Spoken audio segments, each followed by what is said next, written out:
আসসালামু আলাইকুম সুপ্রিয় শিক্ষার্থী বন্ধুরা, সবাই কেমন আছো? আশা করছি সবাই ভালো এবং সুস্থ আছো। তো তোমরা আমাকে সবাই একটু জানাও তো যে আমার ভয়েস একদম ক্লিয়ার শোনা যাচ্ছে কিনা।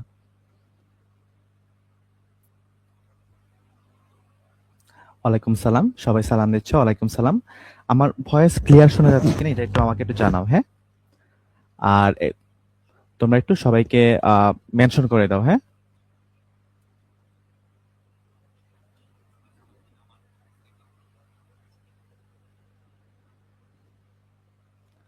আচ্ছা, তো তোমরা তোমাদের ফ্রেন্ডদেরকে একটু মেনশন করে দাও, তাহলে আমরা আস্তে আস্তে ক্লাসটা শুরু করে দিব। ঠিক আছে? আচ্ছা।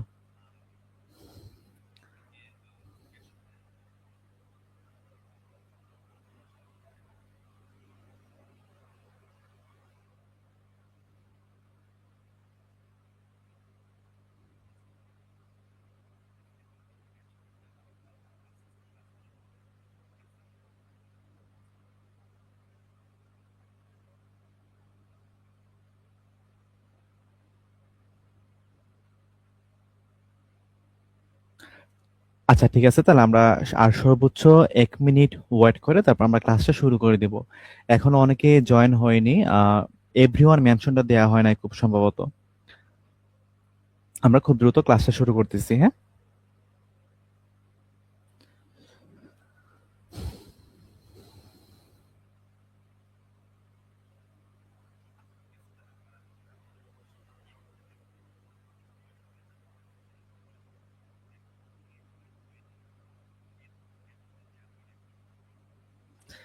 ভাইয়া, আপনার ভয়েসটা চেনা চেনা লাগে। আপনি কি আগে ইংলিশ পড়াতেন কোথাও? না, না, না। আমি ইংলিশে খুবই খুবই দুর্বল। ইংলিশ পড়ানো তো পরের ব্যাপার। ঠিক আছে। আচ্ছা, তাহলে আমরা শুরু করি আস্তে আস্তে, হ্যাঁ? মোটামুটি অনেকে জয়েন হয়ে গেছে, আমরা তাহলে আস্তে আস্তে শুরু করি। তো গত ক্লাসে হচ্ছে আমরা কোয়ান্টাম সংখ্যা পড়ছিলাম। তারপর হচ্ছে আমরা পরমাণুর পরিচয়, আইসোটোপ, আইসোটোন, আইসোবার, আইসোডায়াফার এই জিনিসগুলো নিয়ে আলোচনা করছিলাম। তো আজকে আমরা আলোচনা করব হচ্ছে বুর পরমাণু মডেল। তারপর হচ্ছে বর্ণালী নিয়ে আমরা আলোচনা করব, হাইজেনবার্গের অনিশ্চয়তা নীতি। তারপর হচ্ছে তোমার শ্রোডিঞ্জারের তরঙ্গ সমীকরণ। আমরা এই বিষয়গুলো নিয়ে আলোচনা করব। ঠিক আছে, তাহলে চলো আমরা আস্তে আস্তে ক্লাসটা শুরু করে ফেলি, হ্যাঁ? আচ্ছা, ওকে, তো চলো শুরু করি। প্রথমে আসি আমরা যে বুর পরমাণু মডেল। তো আমরা সবাই জানি যে বুর পরমাণু মডেল শুধুমাত্র এক ইলেকট্রন বিশিষ্ট পরমাণুর জন্য প্রযোজ্য হয়। ঠিক আছে। আচ্ছা, এবং আমরা জানি যে কোনো নির্দিষ্ট শক্তি স্তরে ইলেকট্রনের কৌণিক ভরবেগ mvr সমান সমান nh/2 হয়। নির্দিষ্ট শক্তি স্তরে কক্ষপথের ব্যাসার্ধ 0.53 into n square divide by z angstrom হয়। নির্দিষ্ট শক্তি স্তরে ইলেকট্রনের বেগ vn সমান সমান হয় 2.18 into 10⁸ into z divide by n metre per second. নির্দিষ্ট শক্তি স্তরে ইলেকট্রনের শক্তি হয় -2.18 into 10⁻18 into Z square divide by N square joule. আর যদি তুমি ইলেকট্রন ভোল্টে লিখো তাহলে কি হবে? -13.6 into Z square divide by N square. এটা কিসের? এটা হচ্ছে ইলেকট্রন ভোল্টে আসবে। ঠিক আছে। আচ্ছা, এখন এখানে দেখো যে এম মানে কি। এখানে এম মানে হচ্ছে ইলেকট্রনের ব্যাগ, ইলেকট্রনের ভর। ভি মানে হচ্ছে ইলেকট্রনের ব্যাগ। আর মানে কক্ষপথের ব্যাসার্ধ। এন মানে হচ্ছে কক্ষপথের সংখ্যা, অর্থাৎ কোন শক্তি স্তরে ইলেকট্রনটা আছে। আর জেড মানে হচ্ছে পারমাণবিক সংখ্যা। আর এইচ মানে হচ্ছে প্লাঙ্কের ধ্রুবক। এবং প্লাঙ্কের ধ্রুবকের মানে আমরা জানি যে 6.626 ইন্টু 10⁻34 জুল সেকেন্ড। ঠিক আছে। আচ্ছা, তাহলে আমরা চলো আস্তে আস্তে শুরু করি, হ্যাঁ? ওকে, দেখো কি বলছে। সাস্ট 25-26 সাল আসছিল যে হাইড্রোজেন পরমাণুর ষষ্ঠ শক্তি স্তরের কৌণিক ভরবেগ নিচের কোনটি হবে। তো দেখো আমরা একটু আগে পড়ে আসি কৌণিক ভরবেগ এমভিআর সমান সমান কি ছিল? এনভিআর সমান সমান ছিল এন এইচ ডিভাইড বাই 2 পাই ছিল। এখন বলো এখানের মধ্যে ইলেকট্রনটা কততম শক্তি স্তরে আছে ভাইয়া বলতো? এটা কিন্তু ষষ্ঠ শক্তি স্তরে আছে। তাহলে এখানে এন এর ভ্যালু কত হবে? 6 হবে। তাহলে আমরা এখানের মধ্যে বসাই এন এর ভ্যালু, তার মানে কি হবে এখানের মধ্যে? 6h ডিভাইড বাই 2 পাই হবে। 2 দ্বারা কাটাকাটি করলে এখানে কি থাকে? 3 থাকে। তার মানে এখানে কি পাবো আমরা? 3h ডিভাইড বাই পাই পাবো। তাহলে দেখো তো এখানে আনসার কোনটা হবে? আনসার কিন্তু এখানের মধ্যে এ হবে। আচ্ছা, সেম টাইপের কোশ্চেন দেখো, এটা কিন্তু রাজশাহী 24-25 সালে আসছিল। সো এটা কিন্তু মোটামুটি ইম্পর্টেন্ট একটা টাইপ, এখান থেকে প্রচুর পরিমাণ কোশ্চেন পরীক্ষার মধ্যে আসে। আচ্ছা, এখন দেখো ভাইয়া, যেখানের মধ্যে বোর পরমাণু মডেল অনুযায়ী পঞ্চম শক্তি স্তরের একটি ইলেকট্রন কৌণিক ভরবেগ কোনটি? তাহলে দেখো আমরা জানি যে কৌণিক ভরবেগ mv এর সমান সমান কি জানি আমরা, n h ডিভাইড বাই আমরা কি জানি 2 পাই জানি। বলো পঞ্চম শক্তি স্তর মানে কি? n এর ভ্যালু কত হবে? এখানের মধ্যে 5 হবে, তার মানে 5h ডিভাইড বাই 2 পাই হবে। এখন দেখো তো ভাইয়া, 5h ডিভাইড বাই 2 পাই এটা কি কোথাও আছে? এটা কিন্তু কোথাও নাই। সো আমরা একটু সলভ করে দেখি। দেখো তো, 5 কে যদি আমরা 2 দ্বারা ভাগ করি তাহলে এখানে কি পাবো আমরা? 2.5 পাবো। এখানে h পাবো, ডিভাইড বাই আমরা পাই পাবো। দেখো তো এই অপশনটা কোথাও পাওয়া যায় কিনা? হ্যাঁ, এটা কিন্তু পাওয়া যাচ্ছে ডি তে। তাহলে আনসার কোনটা হবে? আনসার কিন্তু এখানের মধ্যে ডি হবে। ঠিক আছে, আচ্ছা, ওকে। ফার্স্ট ক্লাসের স্লাইড দেখা যায় না। আহ, এটা স্লাইডটা অ্যাড করে দিই। হ্যাঁ, আমি স্লাইডটা অ্যাড করে দিয়েছি। আমি যে ক্লাসটা নিয়েছি না লাইভ ক্লাসে, ওইটার মধ্যে দেখবা ওইখানের মধ্যে লিঙ্ক দেওয়া আছে। সো তুমি এটাতে ক্লিক করলে পাবা। আর ওয়েবসাইটের মধ্যে আমি বলে দিয়েছি, এখন তো আসলে ব্যস্ততা চলে, তো হয়তো বা আপডেট করা হয় নাই, বাট খুব রিসেন্ট এটা আপডেট করা হবে। ঠিক আছে, আচ্ছা, তাহলে আমরা চলো শুরু করি। এখন আসি আমরা প্লাঙ্কের ধ্রুবক। তো প্লাঙ্কের ধ্রুবকের ক্ষেত্রে কোনটা সঠিক এটা আমরা একটু দেখার ট্রাই করি। দেখো বি নাম্বার কিন্তু এখানে আমাদের সঠিক। এখন আমরা দেখবো এ এবং সি নাম্বার যেটা আছে সেটা কিন্তু সঠিক কিনা। আচ্ছা, তাহলে দেখো আমরা এখানের মধ্যে কি জানি? আমরা সবাই জানি যে 1 জুল। দাঁড়াও একটা মিনিট, দাঁড়াও একটা মিনিট। হ্যাঁ, ওকে। তো দেখো আমরা সবাই জানি যে 1 জুল, 1 জুল মানে কি জানি আমরা? 1 জুল মানে জানি 10⁻⁷ আর্ক জানি। ঠিক আছে ভাইয়া, ওকে। এখন দেখো প্লাঙ্কের ধ্রুবক আমরা এইচ সমান সমান কি জানি? আমরা জানি 6.626 ইন্টু 10⁻34 জুল সেকেন্ড জানি আমরা সবাই। আচ্ছা, তার মানে দেখো বিটা কিন্তু এখানে আমাদের আনসার হবে। এখন দেখবো আমরা এখানের মধ্যে বাকিগুলো আনসার হয় কিনা। তাহলে বলো তো, এখানের মধ্যে আমরা জানি 1 জুল মানে কি? 10⁻⁷ আর্ক। তাহলে বলো এত জুল সমান সমান কি হবে? 6.626 ইন্টু 10⁻34 ইন্টু কি হবে? ইন্টু হবে 10⁻⁷। আর জুলটা তখন কি হয়ে যাবে? আর্ক হয়ে যাবে। আর এখানে কি থাকবে? সেকেন্ড থাকবে। এখন তুমি আমাকে বলো তো ভাইয়া, যে আমরা যদি 10⁻34 ইন্টু 10⁻⁷ দিই তাহলে কি হয়ে যাবে? এটা যোগ হয়ে যাবে।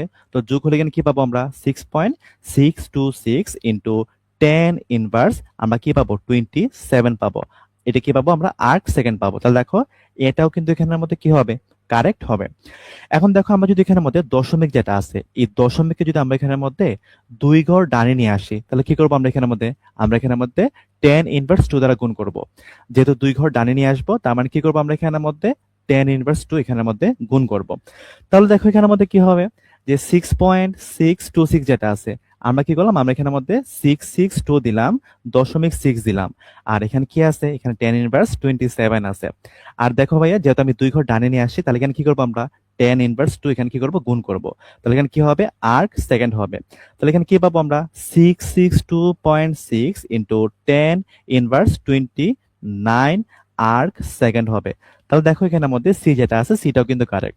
তো এখানে আনসার কোনটা হবে? আনসার কিন্তু এখানের মধ্যে ডি হবে। তাহলে আনসার এখানে কোনটা হবে? আনসার এখানের মধ্যে সবগুলো হবে। তার মানে এখানে আমরা ডিটাকে এখানের মধ্যে দেখাবো। আচ্ছা, তারপর আসে আমরা পরবর্তী কোশ্চেন। তো পরবর্তী কোশ্চেন কি ভাই বলতো? পরবর্তী কোশ্চেনটা হচ্ছে যে নিচের কোনটির ক্ষেত্রে বোর তত্ত্ব প্রযোজ্য নয়? তো বোর তত্ত্ব প্রযোজ্য কার ক্ষেত্রে বলতো? বোর তত্ত্ব প্রযোজ্য হচ্ছে একটি ইলেকট্রন বিশিষ্ট মৌলে বোর তত্ত্ব প্রযোজ্য হয়। আচ্ছা, এখন একটা জিনিস খেয়াল করো তো ভাইয়া, যে হাইড্রোজেন যেটা আছে, এই হাইড্রোজেনের মধ্যে কিন্তু ইলেকট্রন একটা আছে, তার মানে কিন্তু তার ক্ষেত্রে বোর তত্ত্ব প্রযোজ্য। হাইড্রোজেন প্লাস, তার কাছে একটা ইলেকট্রন ছিল, সে একটা ইলেকট্রন ত্যাগ করে ফেলছে। তার মানে তার বর্তমানে ইলেকট্রন কয়টা আছে? তার কিন্তু ইলেকট্রন বর্তমানে 0টা আছে। যেহেতু এখানের মধ্যে ইলেকট্রন একটা নাই, তাহলে এখানের মধ্যে কি বোর তত্ত্ব প্রযোজ্য হবে না।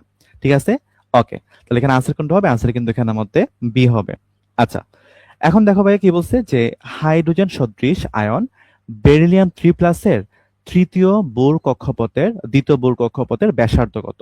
তাহলে দেখো আমরা এখানে মধ্যে ব্যাসার্ধ সমান সমান কি জানি? আমরা ব্যাসার্ধ সমান সমান জানি যে 0.53 ইন্টু আমরা কি জানি? ইন্টু আমরা জানি n² ডিভাইড বাই জেড জানি। এবং এটা কিসে হবে? এটা হবে এখানের মধ্যে অ্যাংস্ট্রম এককে হবে। তাহলে দেখো আমরা এখানে 0.53 বসাইলাম। কততম কক্ষপথ বলছে? দ্বিতীয় কক্ষপথ বলছে। তাহলে n এর ভ্যালু কত হবে? 2 হবে। 2² মানে কত হবে? এখানের মধ্যে 4 হবে। আর বেরিলিয়াম যেটা আছে, এই বেরিলিয়ামের ক্ষেত্রে তার পারমাণবিক সংখ্যা কত? তার পারমাণবিক সংখ্যা কিন্তু 4। তাহলে 4 4 কাটা, তাহলে এখানে আনসার কত আসে? আনসার কিন্তু এখানে মধ্যে 0.53 অ্যাংস্ট্রম আসে। তাহলে এখানে আনসার কোনটা হবে? আনসার হবে এখানের মধ্যে সি, 0.529, অর্থাৎ 0.53 অ্যাংস্ট্রম। ঠিক আছে, তার মানে আনসার এখানের মধ্যে সি হবে। আচ্ছা, এখন আসি আমরা যে হিলিয়ামের প্রথম ও দ্বিতীয় শক্তি স্তরের শক্তির পার্থক্য কত হবে। আচ্ছা, তো দেখো আমরা কি করবো, আমরা এখানের মধ্যে হিলিয়ামের প্রথম শক্তি স্তরের শক্তি বাইর করব, তারপর আমরা দ্বিতীয় শক্তি স্তরের শক্তি বাইর করব, তারপর আমরা এখানের মধ্যে তাদের পার্থক্যটা বাইর করব। আচ্ছা, এখন আমরা চলো এখানের মধ্যে বাইর করি দেখি। তো আমরা এখানে দেখি যে প্রথম যে শক্তি স্তর আছে E1, তো E1 এখানের মধ্যে কত হবে? তো আমরা এখানের মধ্যে ইলেকট্রন ভোল্টে নেই, তো আমরা এখানে কি লিখবো? আমরা -13.6 ইন্টু কি হবে? ইন্টু হবে তোমার জেড স্কোয়ার ডিভাইড বাই কি হবে? এখানের মধ্যে এন স্কোয়ার হবে। এটা কিসে হবে? ইলেকট্রন ভোল্টে হবে। তাহলে দেখো -13.6 দিলাম এখানের মধ্যে। বলো হিলিয়াম যেটা আছে, হিলিয়ামের পারমাণবিক সংখ্যা 2, তার মানে 2 স্কোয়ার মান কত হবে? এখানের মধ্যে 4 হবে। আর প্রথম শক্তি স্তর মানে কি? এন এর ভ্যালু 1, 1 স্কোয়ার মান কত হবে? 1 হবে। তাহলে বলো তো এখানের মধ্যে কত হবে? এখানের মধ্যে হবে তোমার মাইনাস, দেখো 4 6 কত? 4 6 এখানের মধ্যে 24, হাতে থাকে 2, 3 4 12, আর 2 যোগ করলাম, তার মানে কত হবে? এখানের মধ্যে 4 হবে। আর এখানে হাতে থেকে কত? 1, 4 1 4, হাতে 1 যোগ করলাম, তার মানে কত হবে? 54। আচ্ছা, এখন দেখো এখানে 1 ঘর পর দশমিক আছে, তার মানে কি করবো আমরা? ডান দিক থেকে আমরা 1 ঘর পর দশমিক দেবো, তার মানে কি পাবো আমরা? -54.4 ইলেকট্রন ভোল্ট পাবো। এখন আসি আমরা এখানের মধ্যে যে আমরা দ্বিতীয় যে শক্তি স্তর আছে, দ্বিতীয় শক্তি স্তরের ক্ষেত্রে কত আসে? -13.6 আসে। এখানের মধ্যে কি আসবে? জেড স্কোয়ার ডিভাইড বাই এখানের মধ্যে এন স্কোয়ার আসে। এটা কি আসবে? ইলেকট্রন ভোল্টে আসবে। তো -13.6 দিলাম আমরা এখানের মধ্যে। জেড এর ভ্যালু এখানে কত? 2, 2 স্কোয়ার মানে কত হবে? 4 হবে। আর এখানের মধ্যে দেখো এন এর ভ্যালু এখানের মধ্যে 2, তার মানে 2 স্কোয়ার মানে কত হবে? 4 হবে। তার মানে 4 4 কাটা, তার মানে এখানে কি হবে? -13.6, এটা কি হবে? এটা এখানের মধ্যে ইলেকট্রন ভোল্ট এককে হবে। এখন আমরা পার্থক্য বাইর করব। বলো পার্থক্যটা আমরা কিভাবে বাইর করি? পার্থক্যটা আমরা হচ্ছে বড় মান থেকে ছোট মান বিয়োগ করি। বলো তো এখানে আমাদের -13.6 ইলেকট্রন ভোল্ট বড় হবে নাকি -54.4 ইলেকট্রন ভোল্ট বড় হবে? এখানের মধ্যে -13.6 ইলেকট্রন ভোল্ট বড় হবে। তাহলে বলো এখানের মধ্যে পার্থক্য কত হবে? পার্থক্য এখানের মধ্যে হবে যে -13.6 মাইনাস হবে। আর এখানে কত আছে? এখানে আমাদের আছে -54.4। তাহলে দেখো এখানের মধ্যে আমরা লিখতে পারি -13.6 মাইনাসে মাইনাসে প্লাস, তার মানে এখানে কি হয়ে যাবে? 54.4 হয়ে যাবে। সো তুমি যদি 54.4 থেকে 13.6 বাদ দাও, তাহলে তুমি এখানের মধ্যে পাবা 40.8 ইলেকট্রন ভোল্ট। তাহলে এখানে আনসার কোনটা হবে? আনসার কিন্তু এখানের মধ্যে সি হবে। আর এখানের মধ্যে সবাই বস, সবাই আমার আগে আনসার দিয়ে দেয়, সেরা সেরা সেরা। আচ্ছা ঠিক আছে, ওকে ওকে। এখন দেখো কি বলছে যে হাইড্রোজেনের পরমাণুর তৃতীয় কক্ষপথের ইলেকট্রনের শক্তি প্রথম কক্ষপথের ইলেকট্রনের শক্তির কত গুণ? সো আমি এই কোশ্চেনটা তোমাদেরকে প্রথমে ম্যানুয়ালি বা নর্মাল নিয়মে করে দেখাবো, তারপর তোমাদেরকে আমি শর্টকাটে দেখাবো। তো দেখো আমরা এখানে কি জানি? আমরা জানি যে এনার্জি, এনার্জি সমান সমান কি জানি? এনার্জি সমান সমান জানি আমরা এখানের মধ্যে যে -13.6 ইন্টু কি জানি? ইন্টু জানি আমরা Z square divide by N square জানি, তাই না? আচ্ছা, এখন একটা জিনিস খেয়াল করো, আমরা কিন্তু উভয় ক্ষেত্রে হাইড্রোজেন পরমাণু নিচ্ছি। তো যেহেতু হাইড্রোজেন পরমাণু নিচ্ছি, তার মানে প্রতি ক্ষেত্রে কি এখানের মধ্যে আমার জেড বা পারমাণবিক সংখ্যা কনস্ট্যান্ট থাকবে, -13.6 যেটা আছে এটা কনস্ট্যান্ট থাকতে পারে। তাহলে দেখো আমরা এখানের মধ্যে বলতে পারি যে আমার ই এর ভ্যালুটা এন স্কোয়ার উপর ডিপেন্ডেন্ট। তাহলে আমরা এখানে বলতে পারি যে ই ব্যস্তানুপাত কি বলতে পারি? আমরা এন স্কোয়ার বলতে পারি। তাহলে দেখো আমি এখানের মধ্যে বলতে পারি, এখানে কি চাইছে ভাই বলতো? তৃতীয় কক্ষপথ এবং প্রথম কক্ষপথের সম্পর্ক চাইছে। তাহলে আমরা এখানের মধ্যে বলতে পারি যে E3 ডিভাইড বাই E1, যেহেতু এখানের মধ্যে ব্যস্তানুপাতিক আছে, তার মানে কি হবে? উল্টো হবে। তার মানে এখানে কি দেবো আমরা? N1 স্কোয়ার ডিভাইড বাই এখানে কি দেবো আমরা? N3 স্কোয়ার দেবো। Okay fine. তাহলে তুমি আমাকে বলো এখানে কি হবে? E3 divide by E1। তাহলে বলো এখানের মধ্যে কি হবে? আমার প্রথম শক্তি স্তর মানে কি হবে? 1 স্কোয়ার মানে কি 1 হবে। তৃতীয় শক্তি স্তর 3 স্কোয়ার মানে কত হবে? তোমার 9 হবে। তাহলে আমি এখানের মধ্যে বলতে পারি যে আমার তৃতীয় শক্তি স্তর যেটা আছে, সেই তৃতীয় শক্তি স্তরের যে শক্তি যেটা আছে E3 সমান সমান বলতে পারি আমরা যে E1 ডিভাইড বাই কি হবে? E1 into 1/9। তার মানে আমার তৃতীয় শক্তির যে শক্তিটা আছে বা তৃতীয় শক্তি স্তরের যে শক্তিটা আছে সেটা কি হবে? প্রথম শক্তি স্তরের 1/9 গুণ হবে। তার মানে আনসার কোনটা হবে? আনসার এখানের মধ্যে সি হবে। তো এখন এটাকে আমরা কিভাবে শর্টকাটে বাইর করতে পারি? দেখো এই দেখো তো এখানের মধ্যে কি দেয়া আছে? ই ব্যস্তানুপাতিক 1/n স্কোয়ার।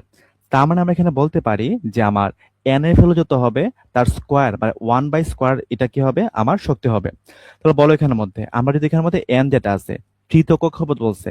আমরা যদি n এর ভ্যালু এখানের মধ্যে 3 বসে তাহলে কি হবে, আমার এনার্জিটা কি হবে 1/9 গুণ হবে কার, প্রথম শক্তি স্তরের শক্তির।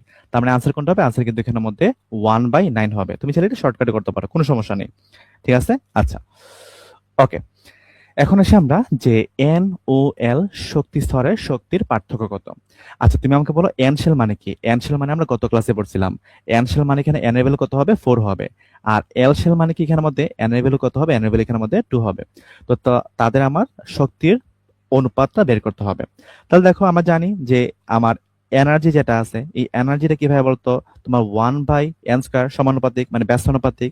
তাহলে এখানে কি লিখতে পারি আমরা, আমরা লিখতে পারি E4 ডিভাইড বাই E1 সমান সমান আমরা লিখতে পারি, যেখানে কি হবে n1² হবে, n2² হবে, ঠিক আছে সরি, এখানে n2² হবে, এটা 2 হবে, ঠিক আছে। আচ্ছা আর এখানে কি হবে, এখানের মধ্যে n4² হবে।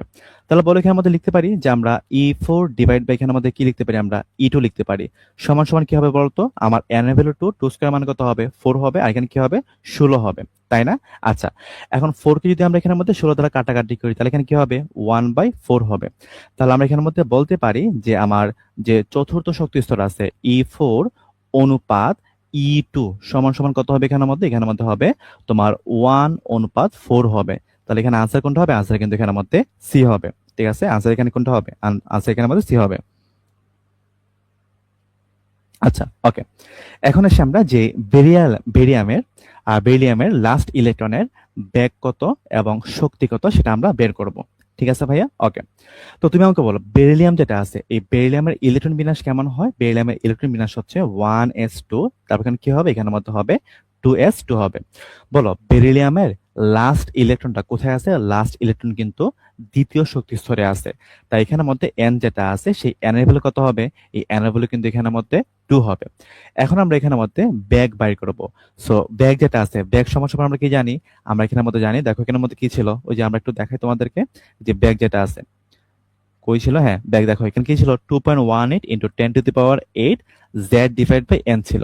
তাহলে চলো আমরা এখানের মধ্যে বাড়ি করি এটা, তাহলে এখানে কি হবে এটা, হ্যাঁ তাহলে কি হবে এখানের মধ্যে 2.18 ইন্টু 10⁸ ইন্টু কি হবে, ইন্টু হবে তোমার z ডিভাইড বাই n হবে। তাহলে দেখো আমরা এখানের মধ্যে বসাই 2.18 ইন্টু 10⁸ দিলাম আমরা এখানের মধ্যে। বলো বেরিলিয়ামের ক্ষেত্রে পারমাণবিক সংখ্যা কত, 4। আর এখানের মধ্যে তুমি আমাকে বলো তো ভাইয়া যে আমার ইলেকট্রনটা কোথায় আছে, 2 নম্বর শক্তি স্তরের মধ্যে আছে। তো 2 দ্বারা 2 কে কাটাকাটি করলে, 2 দ্বারা 4 কে কাটাকাটি করলে এখানের মধ্যে 2 আসে। আর 2.1 এর যেটা আছে এটাকে আমরা যদি গুণ করি তাহলে কি হবে 4.36 ইন্টু 10⁸, এটা কি হবে মিটার পার সেকেন্ডে হবে। তো আমার প্রথমটা আনসার কি হবে, প্রথমটার আনসার কিন্তু এমন হবে। তারপর আমরা চলো এখানের মধ্যে শক্তিটা বাইর করি। তো শক্তিটা এখানের মধ্যে কি হবে -13.6 ইন্টু কি হবে, ইন্টু হবে তোমার z² ডিভাইড বাই n² হবে।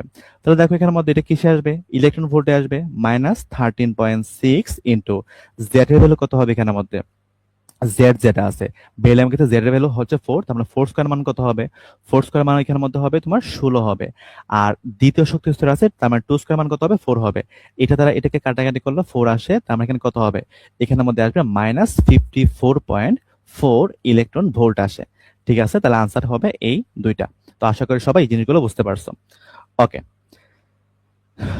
আচ্ছা এখন চলো আমরা দেখি পরবর্তী কোশ্চেনটা। ওকে, কি বলছে যে হাইড্রোজেন পরমাণু যেটা আছে সেই হাইড্রোজেন পরমাণুর তৃতীয় বুর কক্ষপথের শক্তি হিলিয়াম প্লাস পরমাণুর বুর কক্ষপথের কোন বুর কক্ষপথের শক্তি স্তরের সমান হবে। অর্থাৎ এখানের মধ্যে কি করতে হবে, এখানের মধ্যে আমাকে এন যেটা আছে সেই এন এর ভ্যালুটা এখানের মধ্যে বাই করতে হবে। আচ্ছা তাহলে চলো আমরা এখানের মধ্যে দেখি এখানে কি বলছে যে হাইড্রোজেন পরমাণুর তৃতীয় বুর কক্ষপথের শক্তি, অর্থাৎ এটার শক্তি হিলিয়াম প্লাস পরমাণুর কোন বুর কক্ষের শক্তির সমান হবে। তাহলে আমরা এখানের মধ্যে লিখি যে ই অফ এইচ যেটা আছে, ই অফ এইচ সমান সমান আমরা এখানের মধ্যে কি লিখতে পারি, ই অফ হিলিয়াম লিখতে পারি। আচ্ছা ফাইন, এখন দেখো এর মধ্যে হাইড্রোজেন কি বলছে তৃতীয় বুর কক্ষপথের শক্তি। তাহলে আমরা এখানের মধ্যে কি লিখতে পারি, আমরা ই অফ এইচ সমান সমান লিখতে পারি -13.6 ইন্টু কি লিখতে পারি, আমরা এখানে আমাদের লিখতে পারি যে z² ডিভাইড বাই n²। তো হাইড্রোজেন যেটা আছে তার z এর ভ্যালু কত 1, তো আমরা এখানে দিব আমরা 1², তৃতীয় মানে কি 3², 3² মানে এখানে কত হবে তোমার 9 হবে। আর এখানের মধ্যে দেখো এখানে কি করতে হবে, আমরা ঠিক একইভাবে লিখবো ই অফ হিলিয়াম সমান সমান -13.6 লিখবো, ইন্টু বলো হিলিয়াম যেটা আছে তার জেড এর ভ্যালু কত, 2 স্কয়ার মান কত হবে, 4 হবে। আর এন যেটা আছে আমরা সেইখানের মধ্যে এন এর ভ্যালুটা বের করবো, সেখানের মধ্যে আমরা এন স্কয়ারকে আমরা এন স্কয়ারের মধ্যে রেখে দিলাম। -13.6 এখানের মধ্যে কাটা। তাহলে বলো এখানের মধ্যে কি হবে, এখানের মধ্যে হবে আমার এন স্কয়ার যেটা আছে, এই এন স্কয়ার সমান সমান কি হবে, আমার এন স্কয়ার সমান সমান এখানের মধ্যে হবে যে 4 ইন্টু 9 হবে। তাহলে বলো তো এখানের মধ্যে আমার এন সমান সমান কি হবে, এন সমান সমান হবে তোমার রুট ওভার 4 নং কত ভাইয়া বলতো, 4 নং হচ্ছে তোমার 36। তার মানে এন এর ভ্যালু এখানে কত হবে, এন এর ভ্যালু এখানের মধ্যে হবে তোমার 6 হবে। তাহলে দেখো এখানের মধ্যে হিলিয়াম যেটা আছে, এই হিলিয়ামের ষষ্ঠ বুর কক্ষের শক্তি হাইড্রোজেন পরমাণুর তৃতীয় বুর কক্ষের শক্তির সমান হবে। তাহলে আনসার কোনটা হবে, আনসার কিন্তু এখানের মধ্যে ডি হবে। ঠিক আছে, আনসার কোনটা হবে, আনসার এখানের মধ্যে ডি হবে। আচ্ছা ফাইন, চলো আমরা নেক্সট কোশ্চেনটাতে ঢুকি। কি বলছে এখানের মধ্যে, যে হাইড্রোজেন পরমাণুতে চতুর্থ কক্ষপথের ব্যাসার্ধ 8.5 ইন্টু 10^10 মিটার হলে ওই কক্ষপথের ইলেকট্রনের গতিবেগ কত মিটার পার সেকেন্ড। দেখো এটা কিন্তু খুলনা ইউনিভার্সিটিতে আসছিল, এবং খুলনা ইউনিভার্সিটিতে কিন্তু ক্যালকুলেটর অ্যালাউ। ঠিক আছে, ক্যালকুলেটর কিন্তু এটা অ্যালাউড, এবং আমাদের এই কোশ্চেন কিন্তু ক্যালকুলেটর ছাড়া সলভ করা কোনোভাবেই পসিবল না। আচ্ছা এখানে কি কি দেয়া আছে দেখো, এখানের মধ্যে আমার ব্যাগ দেয়া আছে, এন এর ভ্যালু দেয়া আছে, আমাকে এখানের মধ্যে ব্যাসার্ধ দেয়া আছে, আমার এখানের মধ্যে এন এর ভ্যালু দেয়া আছে। সো আমাদের এখানের মধ্যে ব্যাগ যেটা আছে সেই ব্যাগের ভ্যালুটা আমাকে এখানের মধ্যে বের করতে হবে। সো আমরা এখানের মধ্যে কিভাবে বের করবো, দেখো আমরা জানি যে এম ভি আর সমান সমান কি জানি আমরা, আমরা জানি এন এইচ ডিভাইড বাই 2 পাই জানি, তাই না? আচ্ছা এখন আমাকে কি করতে হবে, আমাকে এখানের মধ্যে গতিবেগ বা ভিটা বের করতে হবে। তার মানে ভি সমান সমান কি হবে, এন এইচ ডিভাইড বাই 2 পাই হবে। আর এখানে কি হবে, এখানের মধ্যে হবে এম হবে, এখানের মধ্যে আর হবে। তাহলে বলো এখানের মধ্যে চতুর্থ কক্ষপথ বলছে, তার মানে এন এর ভ্যালু কত হবে, 4 হবে। আর এইচ এর ভ্যালু আমরা কি নিব, এস একক নিব, তার মানে কি হবে 6.626 ইন্টু 10 ইনভার্স কি হবে এখানের মধ্যে 34 হবে। আচ্ছা তারপর 2 দিলাম, পায়ের ভ্যালু কত এখানের মধ্যে 3.1416 দিব। আর এম যেটা আছে, এই এম এর ভ্যালু কত ভাইয়া বলতো, এম এর ভ্যালু হচ্ছে তোমার ইলেকট্রনের ভর। তো ইলেকট্রনের ভর কত 9.11 ইন্টু কত হবে 10^31 হবে। আর এখানের মধ্যে ব্যাসার্ধ যেটা দেয়া আছে, এই ব্যাসার্ধ কত 8.5 ইন্টু 10^10 দেয়া আছে। তাহলে দেখো আমরা যদি সলভ করি তুমি দেখবা খুব সম্ভবত আমরা 5.4 ইন্টু 10^5 মিটার পার সেকেন্ডে আসবে। তো আমরা এখানের মধ্যে বসাই ফেলি যে 5.4 ইন্টু 10^5 মিটার পার সেকেন্ড, এটা হচ্ছে ক্যালকুলেটরের মাধ্যমে এই মানটা আসবে। তাহলে আনসার কোনটা হবে, আনসার হচ্ছে তোমার ডি। ঠিক আছে, ওকে ওকে। আচ্ছা এখন আসি আমরা যে বিভিন্ন ধরনের পরমাণু মডেল। আচ্ছা তো দেখো এখানের মধ্যে আমরা আসি যে রাদারফোর্ড পরমাণু মডেল এবং বোর পরমাণু মডেল। তো এই জিনিসগুলো তোমরা একটু রিডিং দিয়ে নিবা, তাও আমি একটু চলো একটু হালকা একটু ব্রিফ করে নিই। মাথায় রাখবা রাদারফোর্ড পরমাণু মডেল সাধারণ বলবিদ্যার উপর প্রতিষ্ঠিত, আর বোরের মডেল কিভাবে বলতো প্লাঙ্কের কোয়ান্টাম তথ্যের উপর প্রতিষ্ঠিত। তো এখানে বিবৃতিগুলো একটু মাথায় রাখবা, যেমন সোনার পাত কত এখানের মধ্যে 0.00004 সেন্টিমিটার, বা এটা এতটা সেন্টিমিটার পুরো সোনার পাত। জিঙ্ক সালফেট আবরণযুক্ত, 99% আলফা কণা কি পাত ভেদ করতে পারে, 20,000-এর মধ্যে একটি কণা ফিরে আসে, পরমাণুর অধিকাংশ স্থান ফাঁকা, ধনাত্মক অংশের নাম নিউক্লিয়াস। এগুলো ছিল বিবৃতিতে ছিল, এগুলো তোমরা মানে এইচএসসি এর ফার্স্ট ইয়ারে অনেক ভালোভাবে পড়ছো এই জিনিসগুলো। সো এগুলো বোঝার মতো কোনো কিছু নাই, এগুলো জাস্ট আমরা রিডিং দিয়ে যাচ্ছি আর কি। আর বোরের ক্ষেত্রে বিবৃতি কিভাবে বলতো ইলেকট্রনের স্থির কক্ষপথ বা শক্তি স্তরের প্রমাণ দেয়। ঠিক আছে, এখানে কিন্তু স্থির কক্ষপথের ধারণা দেয়। তারপর শক্তি শোষণ বা বিকিরণ ও বর্ণালীর সৃষ্টির ধারণা দেয়। তারপর শক্তি স্তর বিষয়ক মতবাদ, ইলেকট্রন কতগুলো বৃত্তাকার অনুমোদিত কক্ষপথে ঘূর্ণায়মান থাকে এগুলো সে বলে দিছে। তারপর কৌণিক ভরবেগ এমভিআর সমান সমান এনএইচ ডিভাইড বাই 2 পাই। ইলেকট্রনের শক্তি শোষণ বা বিকিরণ করে নিম্ন থেকে উচ্চ স্তরে উঠতে বা উচ্চ থেকে নিম্ন কক্ষপথে নামতে পারে। তো সেখানে ডেল ই যেটা আছে এটার ভ্যালু কত হবে, E2 - E1 সমান সমান এইচ মিউ অথবা এইচ এফ হবে। সো এগুলো হচ্ছে তোমরা একটু নিজেরা রিডিং দিয়ে নিবা আর কি। ঠিক আছে, এগুলো হচ্ছে তোমার মানে বোঝার মতো কোনো কিছুই নাই। আচ্ছা তারপর এখানের মধ্যে দেখো যে রাদারফোর্ড ও বোর পরমাণু মডেল সীমাবদ্ধতা, এগুলো তোমরা একটা নিজেরা পড়ে নিবা। ঠিক আছে, তো এখানের মধ্যে সবচেয়ে ইম্পর্টেন্ট হচ্ছে এখানের মধ্যে যে তোমার বোর পরমাণু মডেল যেটা আছে সে কিন্তু অরবিটালের ত্রিমাত্রিক দিক বিন্যাস ব্যাখ্যা করতে পারে না। সে শুধুমাত্র অরবিট বা শক্তি স্তর সম্পর্কে ধারণা দেয়, সে কিন্তু অরবিটাল সম্পর্কে ধারণা দেয় না। তো এগুলো তো তোমরা নিজেরা পড়ে নিবা আর কি। আচ্ছা দেখো এখানে কি বলছে, পরমাণুতে অরবিটালের ধারণা পাওয়া যায় কোনটি থেকে। এই দেখো একটু আগে দেখো আমরা কি বলছি যে অরবিট, অরবিট মানে কি ভাবে বলতো, শক্তি স্তর। তো শক্তি স্তর সম্পর্কে ধারণা দেয় হচ্ছে তোমার বোর পরমাণু মডেল। বাট সে কিন্তু এখানের মধ্যে অরবিটাল যেটা আছে সেই অরবিটাল সম্পর্কে কিন্তু ধারণা দেয়নি। তার মানে মাথায় রাখবা অরবিটাল যেটা আছে সেই অরবিটাল ধারণা পাওয়া যায় কিন্তু কোয়ান্টাম বলবিদ্যা থেকে। আমি এখানের মধ্যে ব্রিফ করে দিই দেখো, অরবিট যেটা আছে, অরবিট বা শক্তি স্তর যেটা আছে, এই অরবিট বা শক্তি স্তরের ধারণা পাওয়া যায় কিন্তু বোর পরমাণু মডেল থেকে।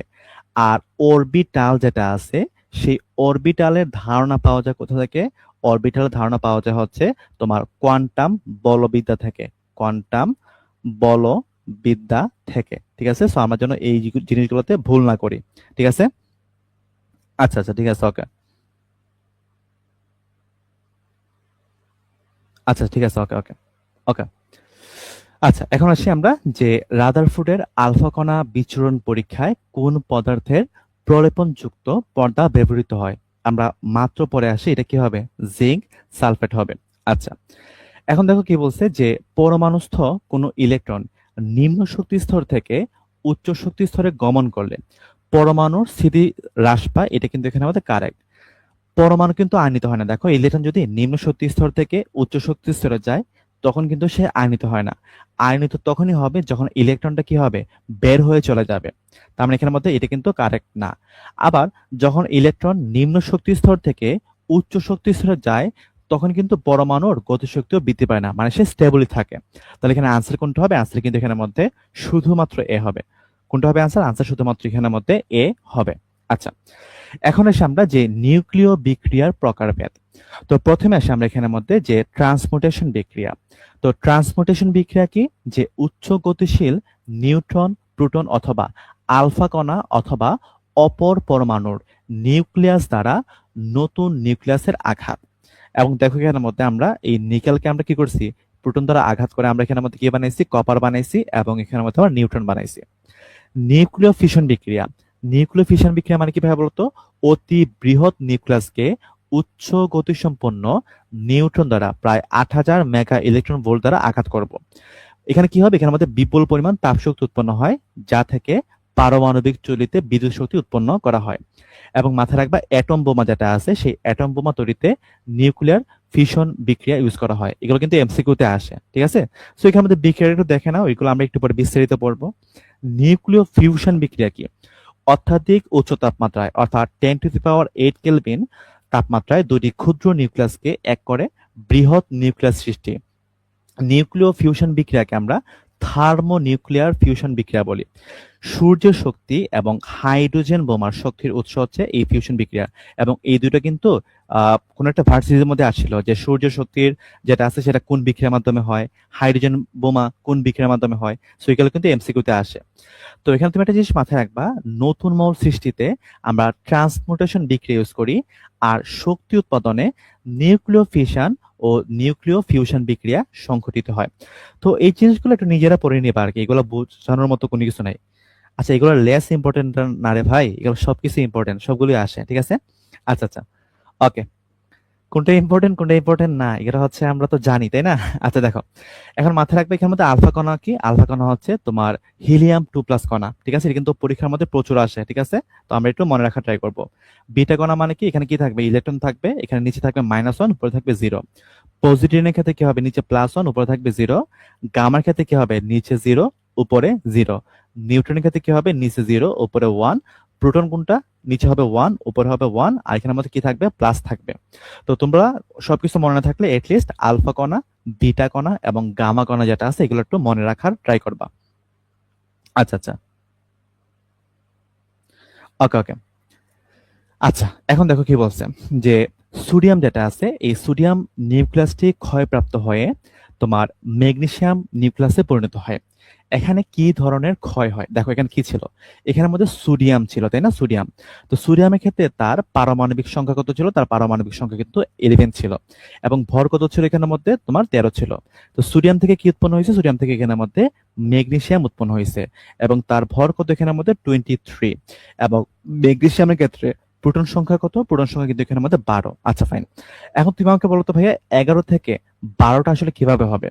দেখো তো, আমরা যদি এখানের মধ্যে একটা মাইনাস দেই, আর আমরা যদি এখানের মধ্যে ইলেকট্রন দেই, -1 দেই, 0 দেই, তাহলে বলো তো এখানের মধ্যে কি হয়? দেখো, মাথায় রাখবা এই টাইপের বিক্রিয়ার ক্ষেত্রে বাম পাশের যে নিচের সংখ্যাগুলো আছে, বাম পাশের নিচের সংখ্যাগুলোর যোগফল সমান সমান ডান পাশের নিচের সংখ্যাগুলোর যোগফল সমান হবে। বাম পাশের উপরের সংখ্যাগুলোর যোগফল ডান পাশের উপরের সংখ্যাগুলোর যোগফলের সমান হবে।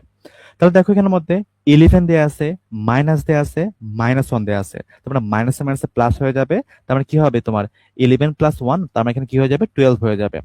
আর এখানে দেখো 23 - 0, তার মানে এখানে কি থাকবে? 23 থাকবে। তার মানে কিন্তু আমার বিক্রিয়াটা এইভাবে হয়ে যায়। এখন তুমি আমাকে বলো, এই যে তোমার ইলেকট্রন নিচে -1 উপরে 0, এটাকে আমরা কি বলি? এটাকে আমরা বলি বিটা কণা বলি। তাহলে দেখো, আমরা যদি সোডিয়াম থেকে একটা বিটা কণা ক্ষয় হয়, তখন সেখান থেকে কি হবে? সেখান থেকে ম্যাগনেসিয়াম তোমার উৎপন্ন হবে। তাহলে এখানে আনসার কোনটা হবে? আনসার কিন্তু এখানের মধ্যে সি হবে। আনসার কোনটা হবে? আনসার এখানের মধ্যে সি হবে। আচ্ছা, এখন আসি আমরা পরবর্তী কোশ্চেন। দেখো, এটা কিন্তু রাজশাহী 25-26 সালে আসছিল। এটা কিন্তু খুবই ইউনিক একটা কোশ্চেন। বলছে পজিট্রন নির্গমনের মাধ্যমে নিউক্লিয় ক্ষয়ের প্রবণতা সব থেকে বেশি কোনটি? দেখো, এখানে কিন্তু সব ক্ষেত্রে কপার দেয়া আছে, অর্থাৎ তাদের প্রোটন সংখ্যা প্রতি ক্ষেত্রে সেম। তো প্রোটন সংখ্যা যেহেতু প্রতি ক্ষেত্রে সেম, তার মানে কি তারা তারা এখানের মধ্যে আইসোটোপ, তাই না? তারা কি এখানের মধ্যে আইসোটোপ? তো মাথা রাখবা, আইসোটোপের ক্ষেত্রে তুমি মাথা রাখবা ভর যেটা আছে, এই ভর যত কম হবে, তোমার নিউক্লিয় ক্ষয় যেটা আছে, সেই নিউক্লিয় ক্ষয়ের প্রবণতা কি হবে? নিউক্লিয় ক্ষয়ের প্রবণতা তত বেশি হবে। তাহলে দেখো, এখানের মধ্যে ভর সবচেয়ে কম কোথায় আছে? এখানের মধ্যে সবচেয়ে ভর কম আছে। তার মানে ভর যত কম হবে, নিউক্লিয় ক্ষয়ের প্রবণতা তত বেশি হবে। তাহলে আনসার কোনটা হবে? আনসার কিন্তু এখানের মধ্যে ডি হবে। ঠিক আছে? আচ্ছা, ওকে ওকে। আচ্ছা, ওকে, এখন আসি আমরা যে আলফা, বিটা এবং গামা কণাগুলোর চার্জ কেমন হবে। দেখো, আলফা যেটা আছে, এই আলফাটা কি ভাবে বলতো? আলফা হচ্ছে তোমার হিলিয়াম, তাই না? হিলিয়াম। এখানে থাকবে 2, এখানে থাকবে 4, এখানে কি থাকবে? 2+ থাকবে। বিটা যেটা আছে, বিটাটা কি ভাবে বলতো? ইলেকট্রন। এখানে মধ্যে -1, এখানে কি হবে ভাবে বলতো? 0 হবে। আচ্ছা ফাইন। আর গামা যেটা আছে, গামার ক্ষেত্রে কি থাকে? গামার ক্ষেত্রে এখান থেকে 0 এবং এখানে থেকে 0। দেখো, হিলিয়াম যেটা আছে, তার চার্জ কত এখানের মধ্যে? +2। এ বলো ইলেকট্রন, ইলেকট্রনের চার্জ কি ভাবে বলতো এখানের মধ্যে? -1 হবে না? -1 হবে। আচ্ছা, আর এখানে যেহেতু 0 0 আছে, তার মানে কি হবে? এটা চার্জ এখানের মধ্যে 0 হবে। তাহলে দেখো তো এখানের মধ্যে যে আলফা, বিটা এবং গামার কণাগুলোর মধ্যে চার্জ কি হবে ভাবতো? +2 হবে, -1 হবে, 0 হবে। তোমার +2 -1 0 আমার ডি তে আছে। তাহলে আনসার কোনটা হবে? আনসার কিন্তু এখানের মধ্যে ডি হবে। ঠিক আছে? আচ্ছা, ওকে ওকে ওকে। এখন আসি আমরা আলফা, বিটা, গামা কণিকার ভেদন ক্ষমতার ক্রম কি। তো তুমি মাথায় রাখবা, ভেদন ক্ষমতার ক্ষেত্রে তুমি মাথায় রাখবা যে আলফা যেটা আছে, আলফার ভেদন ক্ষমতা সবচেয়ে বেশি, তার চেয়ে কম হবে বিটা, এবং তার চেয়ে কম হবে কি? তার চেয়ে কম হবে গামা। তাহলে দেখো তো এখানের মধ্যে এটা কোনটা আনসার হবে? আনসার কিন্তু এখানের মধ্যে ডি হবে। তাহলে আনসার কোনটা হবে? আনসার এখানের মধ্যে ডি হবে। ঠিক আছে? আচ্ছা, ওকে। তো এগুলো হচ্ছে ওয়ান কাইন্ড অফ মুখস্থ টাইপের। সামনে আমরা দেখবো ম্যাথমেটিক্যাল টার্মগুলো দেখবো, যেগুলা মুখস্থ সেগুলো দেখাচ্ছি, যেগুলো বোঝার সেগুলো দেখাচ্ছি, মানে মোটামুটি সবকিছু কভার করে দেওয়ার ট্রাই করতেছি আর কি। আচ্ছা ফাইন। দেখো এখানে কি দেওয়া আছে, যে কার্বন এবং হাইড্রোজেন এখানের মধ্যে যুক্ত হয়ে তোমার নাইট্রোজেন তৈরি করছে, আর এখানের মধ্যে কি উৎপন্ন হবে এটা আমাকে বের করতে হবে। আচ্ছা ফাইন। তো আমি একটুকে কি বলছিলাম, যে এই টাইপের বিক্রিয়াগুলোর ক্ষেত্রে বাম পাশের নিচের সংখ্যাগুলোর যোগফল ডান পাশের নিচের সংখ্যাগুলোর যোগফলের মান কি? সমান হবে। বাম পাশের উপরের সংখ্যাগুলোর যোগফল এবং ডান পাশের উপরের সংখ্যাগুলোর যোগফল কি হবে? সমান হবে। আচ্ছা ফাইন। তাহলে দেখো এখানে কি আছে? 6 + 1 মানে কত হবে? 7 হবে। এখানে অলরেডি আমরা কি পেয়ে গেছি? 7 পেয়ে গেছি। তার মানে এখানে যেটা পাবো এটা কি হবে? নিচে এখানের মধ্যে তার নিচে এখানে কত হবে? নিচে এখানের মধ্যে 0 হবে। আবার দেখো এখানের মধ্যে কি দেওয়া আছে? 12 + 3, তার মানে কত হবে? 15 হবে। এখানের মধ্যে অলরেডি কি দেওয়া আছে ভাই? তো 14 দেওয়া আছে, আমাকে বাইর করতে হবে 15। তার মানে দেখো, আমরা এই 14 সাথে যদি আমরা এখানের মধ্যে 1 যোগ করি তাহলে এখানের মধ্যে কি 15 হয়ে যাবে। তাহলে দেখো নিচে 0 উপরে 1, এটা কোথায় আছে বলতো? এটা কিন্তু নিউটনের মধ্যে আছে। তাহলে দেখো এখানের মধ্যে আমার নিউটন যেটা আছে, এই নিউটন যদি আমরা এখানের মধ্যে যোগ করি তাহলে কি হবে? আমার প্রতি ক্ষেত্রে সেম হবে, মানে 6 প্লাস 1 তার মানে 7 হবে, তারপর 7 প্লাস 0 তোমার 7 হবে, 12 প্লাস 3 15 হবে, 14 প্লাস 1 15 হবে। তার মানে আনসার কোনটা হবে? আনসার কিন্তু এখানের মধ্যে সি হবে। আগেরটার আনসার কি হবে? আগেরটার আনসার বি হবে। আচ্ছা sorry sorry sorry sorry sorry sorry, আচ্ছা ওকে, আচ্ছা এটা বি হবে, হ্যাঁ আচ্ছা।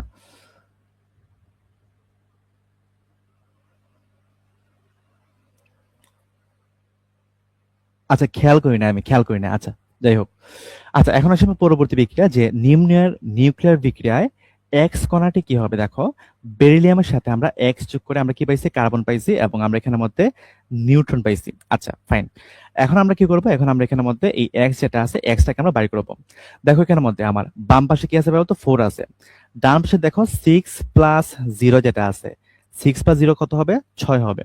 আমাকে কি করতে হবে? বাম পাশে 6 বানাতে হবে। তাহলে দেখো আমি যদি এখানের মধ্যে নিচে 2 দিয়ে দিই তাহলে কিন্তু এখানের মধ্যে তোমার 6 হয়ে যাবে। আবার দেখো এখানের মধ্যে 12 প্লাস 1 কত হবে? এখানের মধ্যে 13 হবে। তারপর 9 যেটা আছে, এই 9 এর সাথে যদি আমরা এখানের মধ্যে 4 যোগ করে দিই তাহলে এখানে কি হবে? 13 হবে। তাহলে দেখো তো এখানের মধ্যে কোনটার নিচে 2 এবং উপরে 4 থাকে বলতো? এটা কিন্তু আলফার থাকে, কারণ জানি আলফা মানে কি? আলফা মানে হিলিয়াম। নিচে কি থাকবে? নিচে থাকবে তোমার 2, উপর থাকবে তোমার 4। তাহলে এখানে আনসার কোনটা হবে? আনসার কিন্তু এখানের মধ্যে এ হবে। ঠিক আছে, আনসার কোনটা হবে? আনসার এখানের মধ্যে এ হবে। আচ্ছা, তো কোন প্রক্রিয়ায় তোমার কি বলছে যে থোরিয়াম থেকে তোমার এই 91 পিএ তৈরি হয়, এটা আমাকে বের করতে হবে। তাহলে তুমি আমাকে বলো এখানে কি হয়েছে? আমার এখানের মধ্যে 1 বৃদ্ধি পাইছে। তো 1 বৃদ্ধি কখন পাবে বলতো? যখন সেখান থেকে আমার বিটা ক্ষয় হবে। কারণ দেখো এখানে মধ্যে আমি একটু বোঝানোর ট্রাই করি। দেখো যে আমার থোরিয়াম যেটা আছে, এই থোরিয়াম কত? 90, উপর দিলাম আমরা 234 দিলাম। আমরা যদি এখান থেকে একটা বিটা ক্ষয় করি, বিটা ক্ষয় মানে কি? ইলেকট্রন দিলাম, নিচে দিলাম আমরা -1, উপর দিলাম আমরা 0। তাহলে বলো এখানে কি পাবো আমরা? 90 -1 তার মানে কি হবে? +1 হবে। তার মানে কি হবে? 91 হবে। এটা কি হবে? পিএ হবে। আর 234 -0 তার মানে এখানে কি হবে? এখানে আমাদের কিন্তু 234 হবে। তাহলে দেখো আমার এই যে জিনিসটা আছে এটাকে আমরা কি বলি? এটাকে আমরা কিন্তু বিটা বলি। তার মানে দেখো বিটা ক্ষয় হলে কিন্তু আমার প্রোটন সংখ্যা 1 বৃদ্ধি পায়। কি বলছে ভাইয়া বলতো?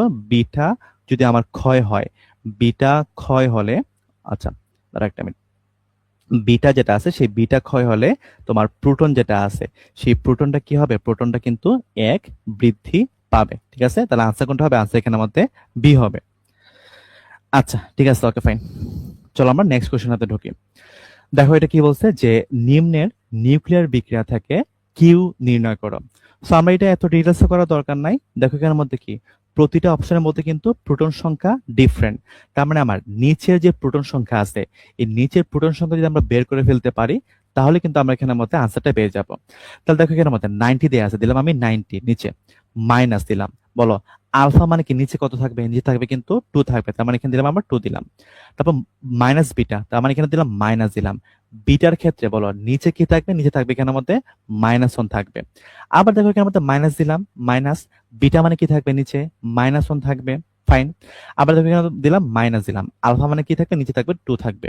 আবার মাইনাস দিলাম, আলফা মানে কি থাকবে? নিচে 2 থাকবে। তো চলো আমরা একটু সিম্পলিফাই করি। তাহলে বলো এখানে কি হবে? এখানের মধ্যে দেখো 90, 90 -2 -2 -2 মানে কি হবে? এখানের মধ্যে -6 হবে।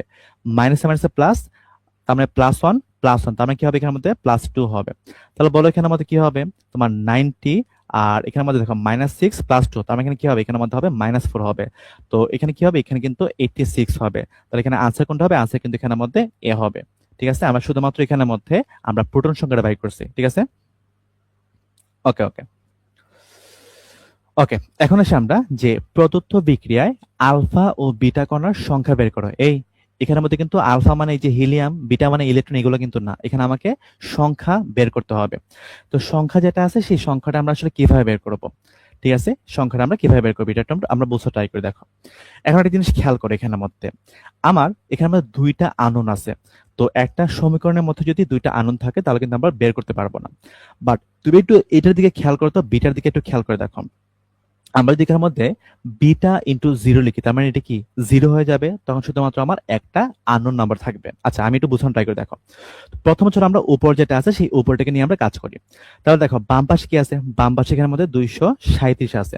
সমান সমান ডান পাশে কি আছে, ডান পাশে এখানের মধ্যে 209 আছে। একটার জন্য কি ভাই বলতো উপরে 4 হবে, তার মানে আলফার জন্য কি হবে, আলফা ইন্টু 4 হবে, মানে 4 আলফা হবে। আমি এটাকে 4 আলফা দ্বারা লিখলাম, ঠিক আছে, 4 আলফা দ্বারা লিখলাম। এখন দেখো একটার জন্য 0 হবে, তার মানে বিটার জন্য কত হবে, তোমার এখানের মধ্যে বিটা ইন্টু 0 হবে। তাহলে দেখো এখানে কি থাকে, 237 থাকে, 209 প্লাস এখানে কি থাকবে, 4 আলফা থাকবে, আর বিটা ইন্টু 0 মানে কি 0। তাহলে দেখো আমরা এখানের মধ্যে বলতে পারি যে 4 আলফা যেটা আছে, সেই 4 আলফা সমান সমান কত হবে, 237 মাইনাস কি হবে, 237 মাইনাস হবে তোমার 209 হবে। ঠিক আছে, তার মানে দেখো 4 আলফা সমান সমান 237 থেকে যদি আমরা 209 বাদ দিই, তাহলে এখানে কি হবে, এখানের মধ্যে কিন্তু 28 থাকবে খুব সম্ভবত। ঠিক আছে, 28 থাকবে। তাহলে বলো এখানের মধ্যে আলফা যেটা আছে, সেই আলফা ভ্যালু কত হবে, 4 7 28, তার মানে এখানের মধ্যে আলফা ভ্যালুটা আমরা 7 পাবো। ঠিক আছে, আলফা ভ্যালু কত পাবো, 7 পাবো। এখন এই আলফা ভ্যালুটা যদি আমরা এখানের মধ্যে বসাই, বসানোর পর কিন্তু আমরা এখানের মধ্যে বিটা যেটা আছে, সেই বিটা ভ্যালু কিন্তু আমরা বের করে ফেলতে পারি। তাহলে দেখো আমরা এখানের মধ্যে কি করব, আমরা এখান থেকে নিচেটা নিয়ে কাজ করি, আমরা আপাতত নিচেটা নিয়ে কাজ করি, কারণ উপরটা নিয়ে কাজ করলে তো এখানে আমার বিটাটা শূন্যই হয়ে যাবে। তাহলে দেখো আমি এখানের মধ্যে লিখলাম 93 লিখলাম, 93 সমান সমান কি হবে, 83 হবে, তারপর প্লাস আলফা ভ্যালু কত ভাই বলতো, আলফা ভ্যালু হচ্ছে এখানের মধ্যে 7, তার মানে 7 দুগুণে কত হবে, এখানের মধ্যে 14 হবে। আচ্ছা ফাইন, তারপর দেখো এখানের মধ্যে কি দিব আমরা, আমরা এখানের মধ্যে বিটা, বিটা ইন্টু -1, তার মানে কি হবে, তোমার মাইনাস বিটা হবে, তার মানে এটা কি পাবো, আমরা এখানের মধ্যে মাইনাস বিটা পাবো। তাহলে দেখো আমরা এখানের মধ্যে লিখতে পারি যে বিটা সমান সমান কি হবে বলো, বিটা সমান সমান হবে এখানের মধ্যে যে তোমার তোমার 83, আর আচ্ছা আমি এটা এইভাবে লিখি, দেখো 83, তারপর এখানে লিখলাম আমরা 14 লিখলাম, আর -93 লিখলাম। তাহলে এখানে কি হবে বলতো, যে 83 থেকে তোমার -93 বাদ দিলে কি হবে, -10 থাকবে প্লাস 14 থাকবে। তাহলে এখানে কি পাবো আমরা, বিটা মান কত পাবো, বিটা মান আমরা এখানের মধ্যে 4 পাবো। তাহলে দেখো এখানের মধ্যে আলফা যেটা আছে, সেই আলফা ভ্যালু হবে তোমার 7, আর বিটা যেটা আছে সেই বিটা ভ্যালু কত হবে, বিটা ভ্যালু কিন্তু এখানের মধ্যে 4 হবে। ঠিক আছে, আচ্ছা তোমরা কি লিখতেছো?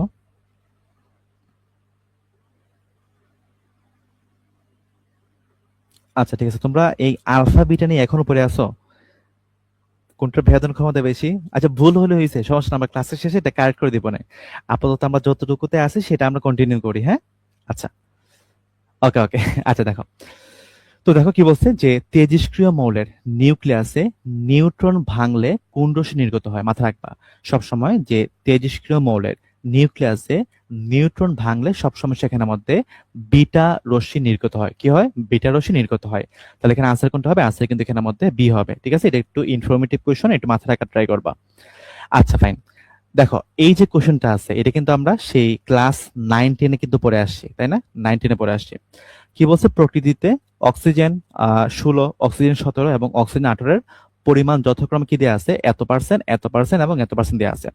বলছে অক্সিজেনের পারমাণবিক ভর কত। এ বলো তো আমরা এই টাইপের কোশ্চেন গুলো কিভাবে বের করতাম, পারমাণবিক ভর আমরা 9-10 কিন্তু এগুলো পড়ে আসছি। ঠিক আছে, তো পারমাণবিক ভর এখানে সমান সমান কি হবে, দেখো আমার প্রথমটা যেটা আছে, এই প্রথমটার ভর ইন্টু প্রথমটার পার্সেন্টেজ হবে, তাই না, তার মানে কি দেবো আমরা, 16 ইন্টু 99.76 দিব, প্লাস কি দেব, এটার ভর ইন্টু এটার পার্সেন্টেজ দিব, তার মানে কি দেবো আমরা, 17 ইন্টু দিব আমরা কি 0.037 দিব, ফাইন, প্লাস তারপর এখানে কি দিব আমরা, এটার ভর দিব এবং এটার পার্সেন্টেজ দিব, তাহলে কি হবে 18 ইন্টু 0.204, 18 ইন্টু 0.204, আর নিচে কি দিব, নিচে আমরা এখানের মধ্যে 100 দিব, দেওয়ার পর এখানে কত আসবে, দেওয়ার পরে কিন্তু এখানের মধ্যে 16 আসবে, কারণ অক্সিজেন যেটা আছে এই অক্সিজেনের পারমাণবিক ভর তো 16ই হয়, তাই না, তো আমি এখানে আনসার কত হবে, আনসার এখানের মধ্যে 16 হবে। এই জিনিসগুলো আমরা 9-10 পড়ে আসছি, তো এখানের মধ্যে আমরা হুদাই আর না গেছাই, হ্যাঁ, আমরা পরবর্তী কোশ্চেন গুলোতে আমরা ঢুকি। আচ্ছা ওকে ওকে, আচ্ছা এখন আসে আমরা আমাদের খুবই ইম্পর্টেন্ট টপিক বর্ণালী, এবং এখান থেকে কিন্তু প্রচুর পরিমাণে কোশ্চেন পরীক্ষাতে আসে। আচ্ছা, তো এখন দেখো কি বলছে যে বর্ণালী আসলে কি, ইলেকট্রন যখন উচ্চ শক্তি স্তর থেকে নিম্ন শক্তি স্তরে জাম্প করে তখন যে শক্তির বিকিরণ হয় উক্ত বিকিরণই মূলত বর্ণালী। ঠিক আছে, আচ্ছা তো বর্ণালী ক্ষেত্রে আমরা সূত্র একটা জানি যে মিউ বার সমান সমান 1/λ সমান সমান RH into 1/nl square minus 1/n square into হচ্ছে জেড স্কোয়ার। ঠিক আছে, আচ্ছা এখন কথা হচ্ছে ভাই এখানের মধ্যে মিউ বার মানে কি, মাথায় রাখবা মিউ বার মানে হচ্ছে এখানের মধ্যে তরঙ্গ সংখ্যা। মিউ বার মানে কি, মিউ বার মানে হচ্ছে এখানের মধ্যে তরঙ্গ সংখ্যা। ঠিক আছে, আচ্ছা এখন আসি আমরা এখানের মধ্যে যে ল্যামডা মানে কি, ল্যামডা মানে হচ্ছে তরঙ্গ দৈর্ঘ্য, আরএস মানে কি, আরএস মানে হচ্ছে রিডবার্গ ধ্রুবক, এবং এটার ভ্যালু কত, এটার ভ্যালু হচ্ছে তোমার 1096 1.7800, এটা কিন্তু মিটার ইনভার্স 1-এ, আর সেন্টিমিটার থাকলে এটা কি হইতো 109678 হইতো। ঠিক আছে, আচ্ছা, ওকে ফাইন। এখন আসি আমরা এখানের মধ্যে যে এনএল মানে কি, মাথা রাখবা। এনএল মানে হচ্ছে যে শক্তি স্তরে ইলেকট্রন ফিরে আসে। আর এনএইচ মানে কি ভাই বলতো? এনএইচ মানে হচ্ছে যততম শক্তি স্তরে প্রাথমিক অবস্থায় ইলেকট্রন থাকে। আর জেড মানে কি? জেড মানে হচ্ছে পারমাণবিক সংখ্যা। তারপর দেখো এনার্জি ই সমান সমান কি? H F. আবার এফ মানে কি জানি আমরা? সি ডিভাইডেড বাই ল্যামডা জানি। তার মানে ই সমান সমান আমরা বলতে পারি H C divided by lambda. তো ই মানে শক্তি, এইচ মানে প্লাঙ্কের ধ্রুবক, সি মানে কি? আলোর বেগ। এই আলোর বেগ কত? 3 × 10⁸ মিটার পার সেকেন্ড। আর এফ মানে কি? এফ মানে হচ্ছে কম্পাঙ্ক। এগুলো আমরা মোটামুটি সবাই জানি। ঠিক আছে, আচ্ছা আচ্ছা, ঠিক আছে, ওকে ওকে ফাইন। এই তোমরা কি ক্লাসে বুঝতেছো নাকি বোরিং লাগতেছে? একটু আমাকে জানাও তো। আমার কেন যেন মনে হইতেছে আমি আজকে ভালো পড়াইতে পারতেছি না। আমাকে একটু জানাও তো তোমরা আসলে মানে সবকিছু বুঝতেছো কিনা।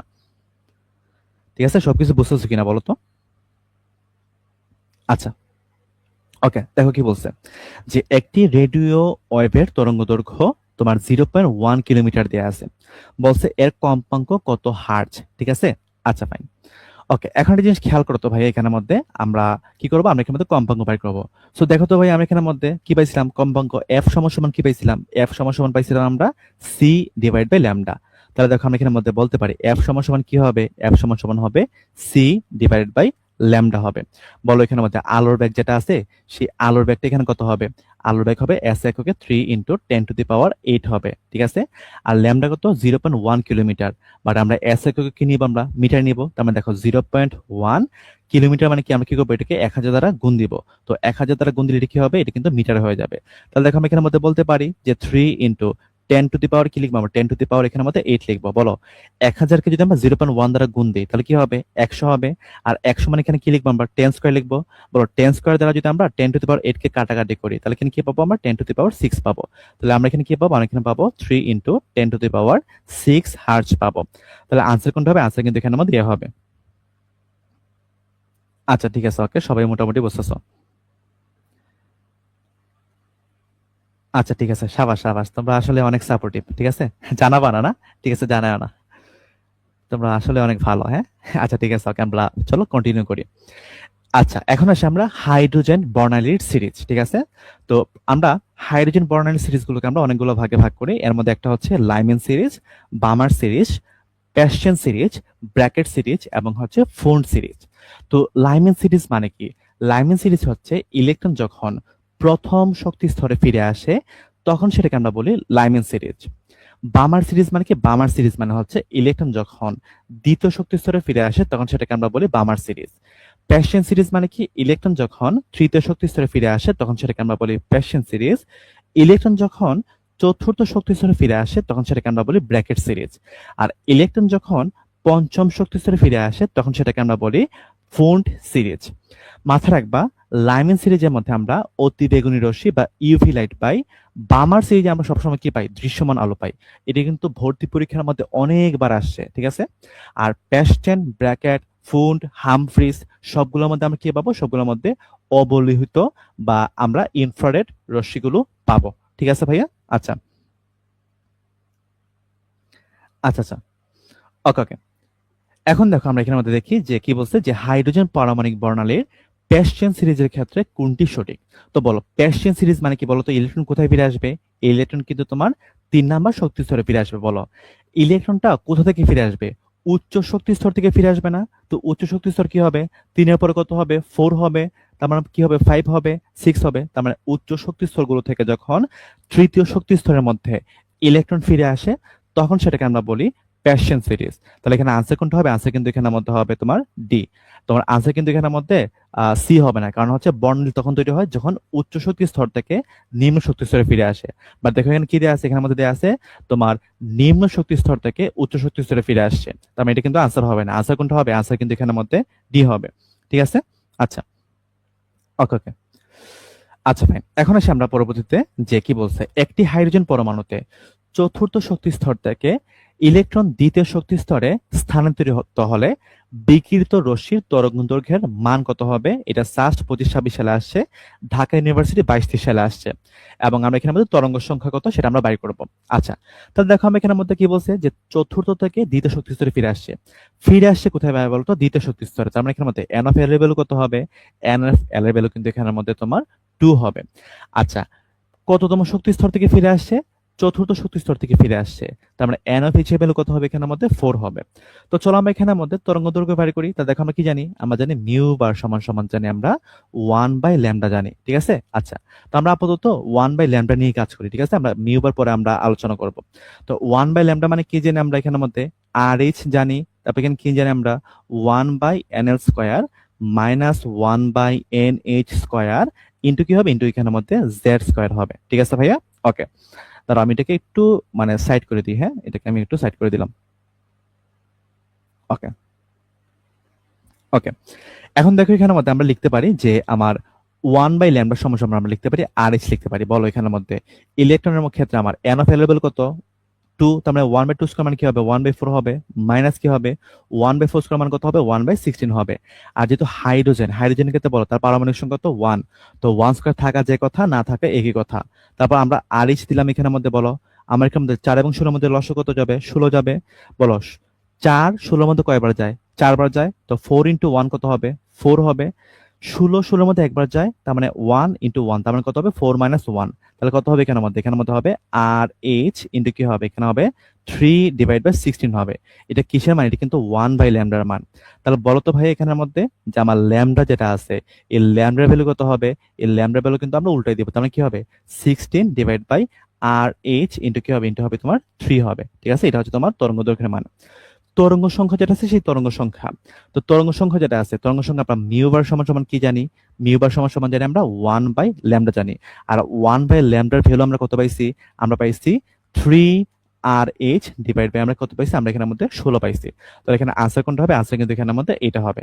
তো এটা ছিল আমার প্রথম একটা আনসার, আর এটা ছিল আমার পরবর্তী আনসার। এটা হচ্ছে একটা আনসার, আর এটা হচ্ছে তোমার পরবর্তীতে আনসার, ঠিক আছে? এগুলো কিন্তু খুবই ইজি কোয়েশ্চন, এগুলো আমরা মোটামুটি সবাই পারি। সাবাস সাবাস সাবাস। আচ্ছা, ওকে, এখন দেখো কি বলছে যে একটি আলোক রশ্মির তরঙ্গ দৈর্ঘ্য 1000 ন্যানোমিটার হলে তরঙ্গ সংখ্যা কত হবে? তাহলে দেখো এখানের মধ্যে তরঙ্গ সংখ্যা যেটা আছে, এই তরঙ্গ সংখ্যা মিউ বার সমান সমান আমরা কি জানি? 1 বাই ল্যামডা জানি। তারপরে দেখো আমরা 1 বাই ল্যামডা ভ্যালু কত এখানের মধ্যে? 1000 ন্যানোমিটার। তো আমরা জানি সবাই যে 1 ন্যানোমিটার মানে কি? 1 ন্যানোমিটার মানে হচ্ছে 10 ইনভার্স 9 মিটার। সো আমরা এটাকে আমরা মিটার কনভার্ট করে ফেলবো। তাহলে বলো এখানের মধ্যে 1000 ন্যানোমিটার মানে কি? আমরা লিখতে পারি 10 কিউব ন্যানোমিটার। 10 কিউব ইন্টু আমরা যদি এর সাথে আমরা 10 টু দি পাওয়ার মাইনাস 9 যদি আমরা গুণ করি, তাহলে সেটা কি পাবো? সেটা কিন্তু আমরা মিটারে পাবো। তাহলে দেখো এখানে কি পাবো আমরা? 1 বাই 10 ইনভার্স 6 পাবো। তো এটা যদি আমি উল্টাই ফেলি, আমার 10 ইনভার্স 6 কি হয়ে যাবে? আমার 10 টু দি পাওয়ার 6 হয়ে যাবে। তাহলে দেখো এখানের মধ্যে কি পাইছি? আমরা তরঙ্গ সংখ্যা পাইছি। আমার উপরে আছে 1, আর ল্যামডাটাকে আমরা কিসে নিছি? মিটার নিছি। তার মানে 1 বাই মিটার মানে এটা কি হবে? মিটার ইনভার্স 1 হবে। তো মিটার ইনভার্স 1 মানে কি ভাই বলতো? Per metre. মিটার ইনভার্স 1 মানে কি? Per metre. অর্থাৎ আমরা এখানের মধ্যে প্রতি মিটারে প্রতি মিটারে আমরা তরঙ্গ সংখ্যা কত পাবো? দাঁড়াও একটা মিনিট, আমরা সুন্দর করে লিখি। প্রতি মিটারে আমরা তরঙ্গ সংখ্যা, প্রতি মিটারে তরঙ্গ সংখ্যা আমরা কতটি পাবো? আমরা পাবো এখানের মধ্যে 10 টু দি পাওয়ার 6 টি পাবো, ঠিক আছে? এটা হচ্ছে আনসার। ওকে ওকে ওকে। আচ্ছা, এখন বলছে যে হাইড্রোজেন বর্ণালীর বামার সিরিজের দ্বিতীয় লাইনের তরঙ্গ দৈর্ঘ্য কত? আচ্ছা, তো লাইনের ক্ষেত্রে মাথা রাখবা, দেখো বামার সিরিজ, বামার সিরিজ মানে কি? ইলেকট্রনটা কোথায় ফিরে আসবে? ইলেকট্রনটা কিন্তু এখানের মধ্যে 2 নাম্বার শক্তি স্তরে ফিরে আসবে। মাথা রাখবা যখন তোমাকে লাইন বলবে, লাইনের ক্ষেত্রে তুমি সবসময় মাথা রাখবা N of H, N of H সমান সমান সবসময় হবে N of L plus line number. N of H কি হবে? এন অফ এইচ হবে N of L plus line হবে। বলো এখানের মধ্যে আমার এন অফ এল এর ভ্যালু কত হবে? 2 হবে। আচ্ছা ফাইন। আর লাইন কত? আমার দ্বিতীয় লাইন, তার মানে এখানের মধ্যে এন অফ এইচ যেটা আছে সেই এন অফ এইচ এর ভ্যালু কত হবে?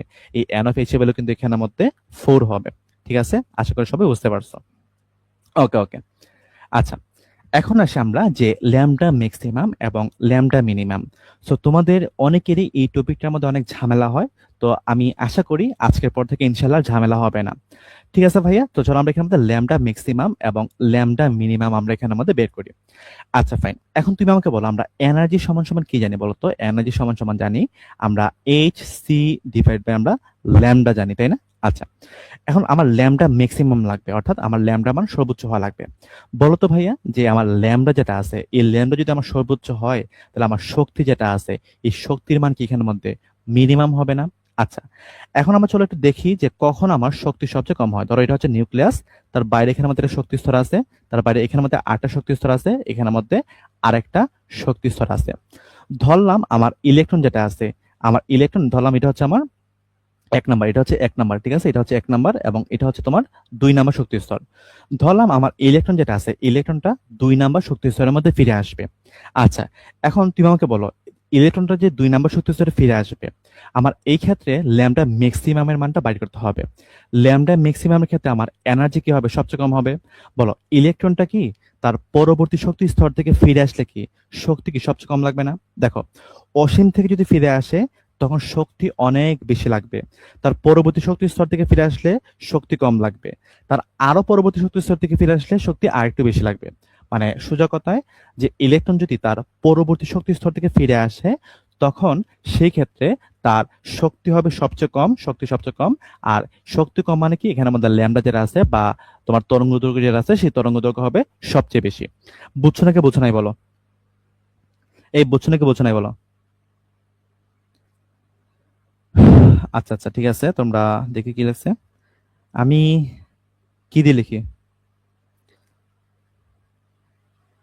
আচ্ছা, হ্যাঁ হ্যাঁ, ঠিক আছে, ওকে।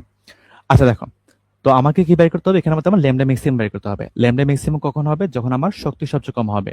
ধরলাম আমার ইলেকট্রনটা কোথায় ফিরে আসছে, আমার দুই নম্বরে ফিরে আসছে। তো কোথা থেকে ফিরে আসলে শক্তি সবচেয়ে কম লাগবে? তার পরবর্তী শক্তি স্তর থেকে ফিরে আসছে শক্তি সবচেয়ে কম লাগবে। আর শক্তি কম লাগবে মানে কি, তোমার তরঙ্গ দৈর্ঘ্য বেশি হবে। তো এটা হচ্ছে এক নাম্বার, এটা হচ্ছে দুই নাম্বার এবং এটা হচ্ছে কি ভাই বলতো তিন নাম্বার। তাহলে দেখো আমার ল্যামডা ম্যাক্সিমাম যেটা আছে, এই ল্যামডা ম্যাক্সিমামের ক্ষেত্রে মাথা রাখবা, ল্যামডা ম্যাক্সিমামের ক্ষেত্রে আমার এন অফ এল যেটা আছে, এই এন অফ এল এর ভ্যালু যাই হোক না কেন, এন অফ এইচ যেটা আছে, এই এন অফ এইচ কি হবে? দেখো আমার দুই নম্বরের মধ্যে ফিরে আসছে, কোথা থেকে ফিরে আসছে? তিন নম্বর থেকে ফিরে আসছে। তার মানে এন অফ এইচ যেটা আছে, এন অফ এইচ কি হবে? তার পরবর্তী শক্তি স্তর। আর পরবর্তী শক্তি স্তর মানে কি, এটা কি হবে? আমার এন অফ এল এর চেয়ে এক বেশি হবে। তার মানে ল্যামডা ম্যাক্সিমামের ক্ষেত্রে এন অফ এল এর ভ্যালু যাই হোক না কেন, এন অফ এইচ এর ভ্যালু কি হবে? আমার এন অফ এল এর চেয়ে এক বেশি হবে, ঠিক আছে? এন অফ এল এর চেয়ে এক বেশি হবে। আচ্ছা সমস্যা না, আমি আবার রিক্যাপ করবো, সমস্যা না, আবার রিক্যাপ করবো। এখন আসে আমরা যে ল্যামডা মিনিমাম। বলো, ল্যামডা মিনিমামের ক্ষেত্রে আসলে তোমার শর্ত যেটা আছে সেই শর্তটা আসলে কি হবে? যারা বুঝো নাই এখন একটু বোঝার ট্রাই করো, ঠিক আছে? আচ্ছা, বলো ল্যামডা মিনিমাম, ঠিক আছে? কি? আচ্ছা, বোঝাবো বোঝাবো, সমস্যা নেই। দেখো, এখন তুমি আমাকে বলো ল্যামডা মিনিমাম। ল্যামডা মিনিমাম কখন হবে? যখন আমার শক্তি কি হবে সবচেয়ে বেশি হবে। ধরো আমার ইলেকট্রন কোথায় ফিরে আসবে? ইলেকট্রনটা আমার দ্বিতীয় শক্তি স্তরে ফিরে আসবে। বলো, কোথা থেকে ইলেকট্রন ফিরে আসলে শক্তি সবচেয়ে বেশি লাগবে? দেখো তো, অসীম যেটা আছে, এই অসীম থেকে যদি একটা ইলেকট্রন ফিরে আসে তখন কি হবে? তখন কিন্তু আমার শক্তি সবচেয়ে বেশি হবে। আর শক্তি সবচেয়ে বেশি হবে মানে কি ভাই বলতো? আমার এখানে তরঙ্গ দৈর্ঘ্য কি হবে? তরঙ্গ দৈর্ঘ্য আমার সবচেয়ে কম হবে। তাহলে একটা জিনিস খেয়াল করে, এখানের মধ্যে ল্যামডা মিনিমামের ক্ষেত্রে আমার যে কোনো শক্তি স্তরের মধ্যে ইলেকট্রনটা ফিরে আসুক না কেন, আমার ইনিশিয়াল অবস্থায় ইলেকট্রনটা কোথায় থাকবে? ইলেকট্রনটা কিন্তু এখানের মধ্যে অসীমের মধ্যে থাকবে। বুঝছো নাকি বুঝছো না এখন বলো? এখন বুঝছো নাকি বুঝছো না বলো? এই এখন বুঝছো নাকি বুঝছো না বলো?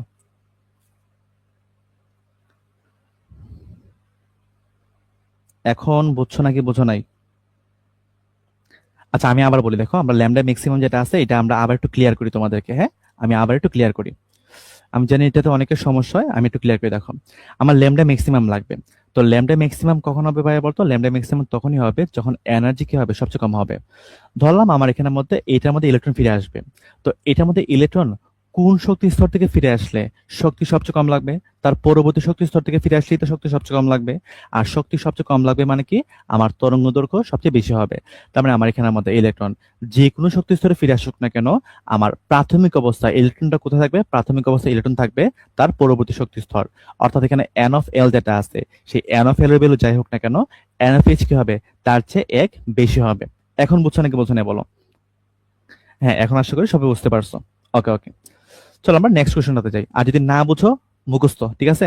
এই জিনিসগুলো টানা মুখস্থ করবা, না বুঝলে, হ্যাঁ ঠিক আছে, না বুঝলে টানা মুখস্থ করবা।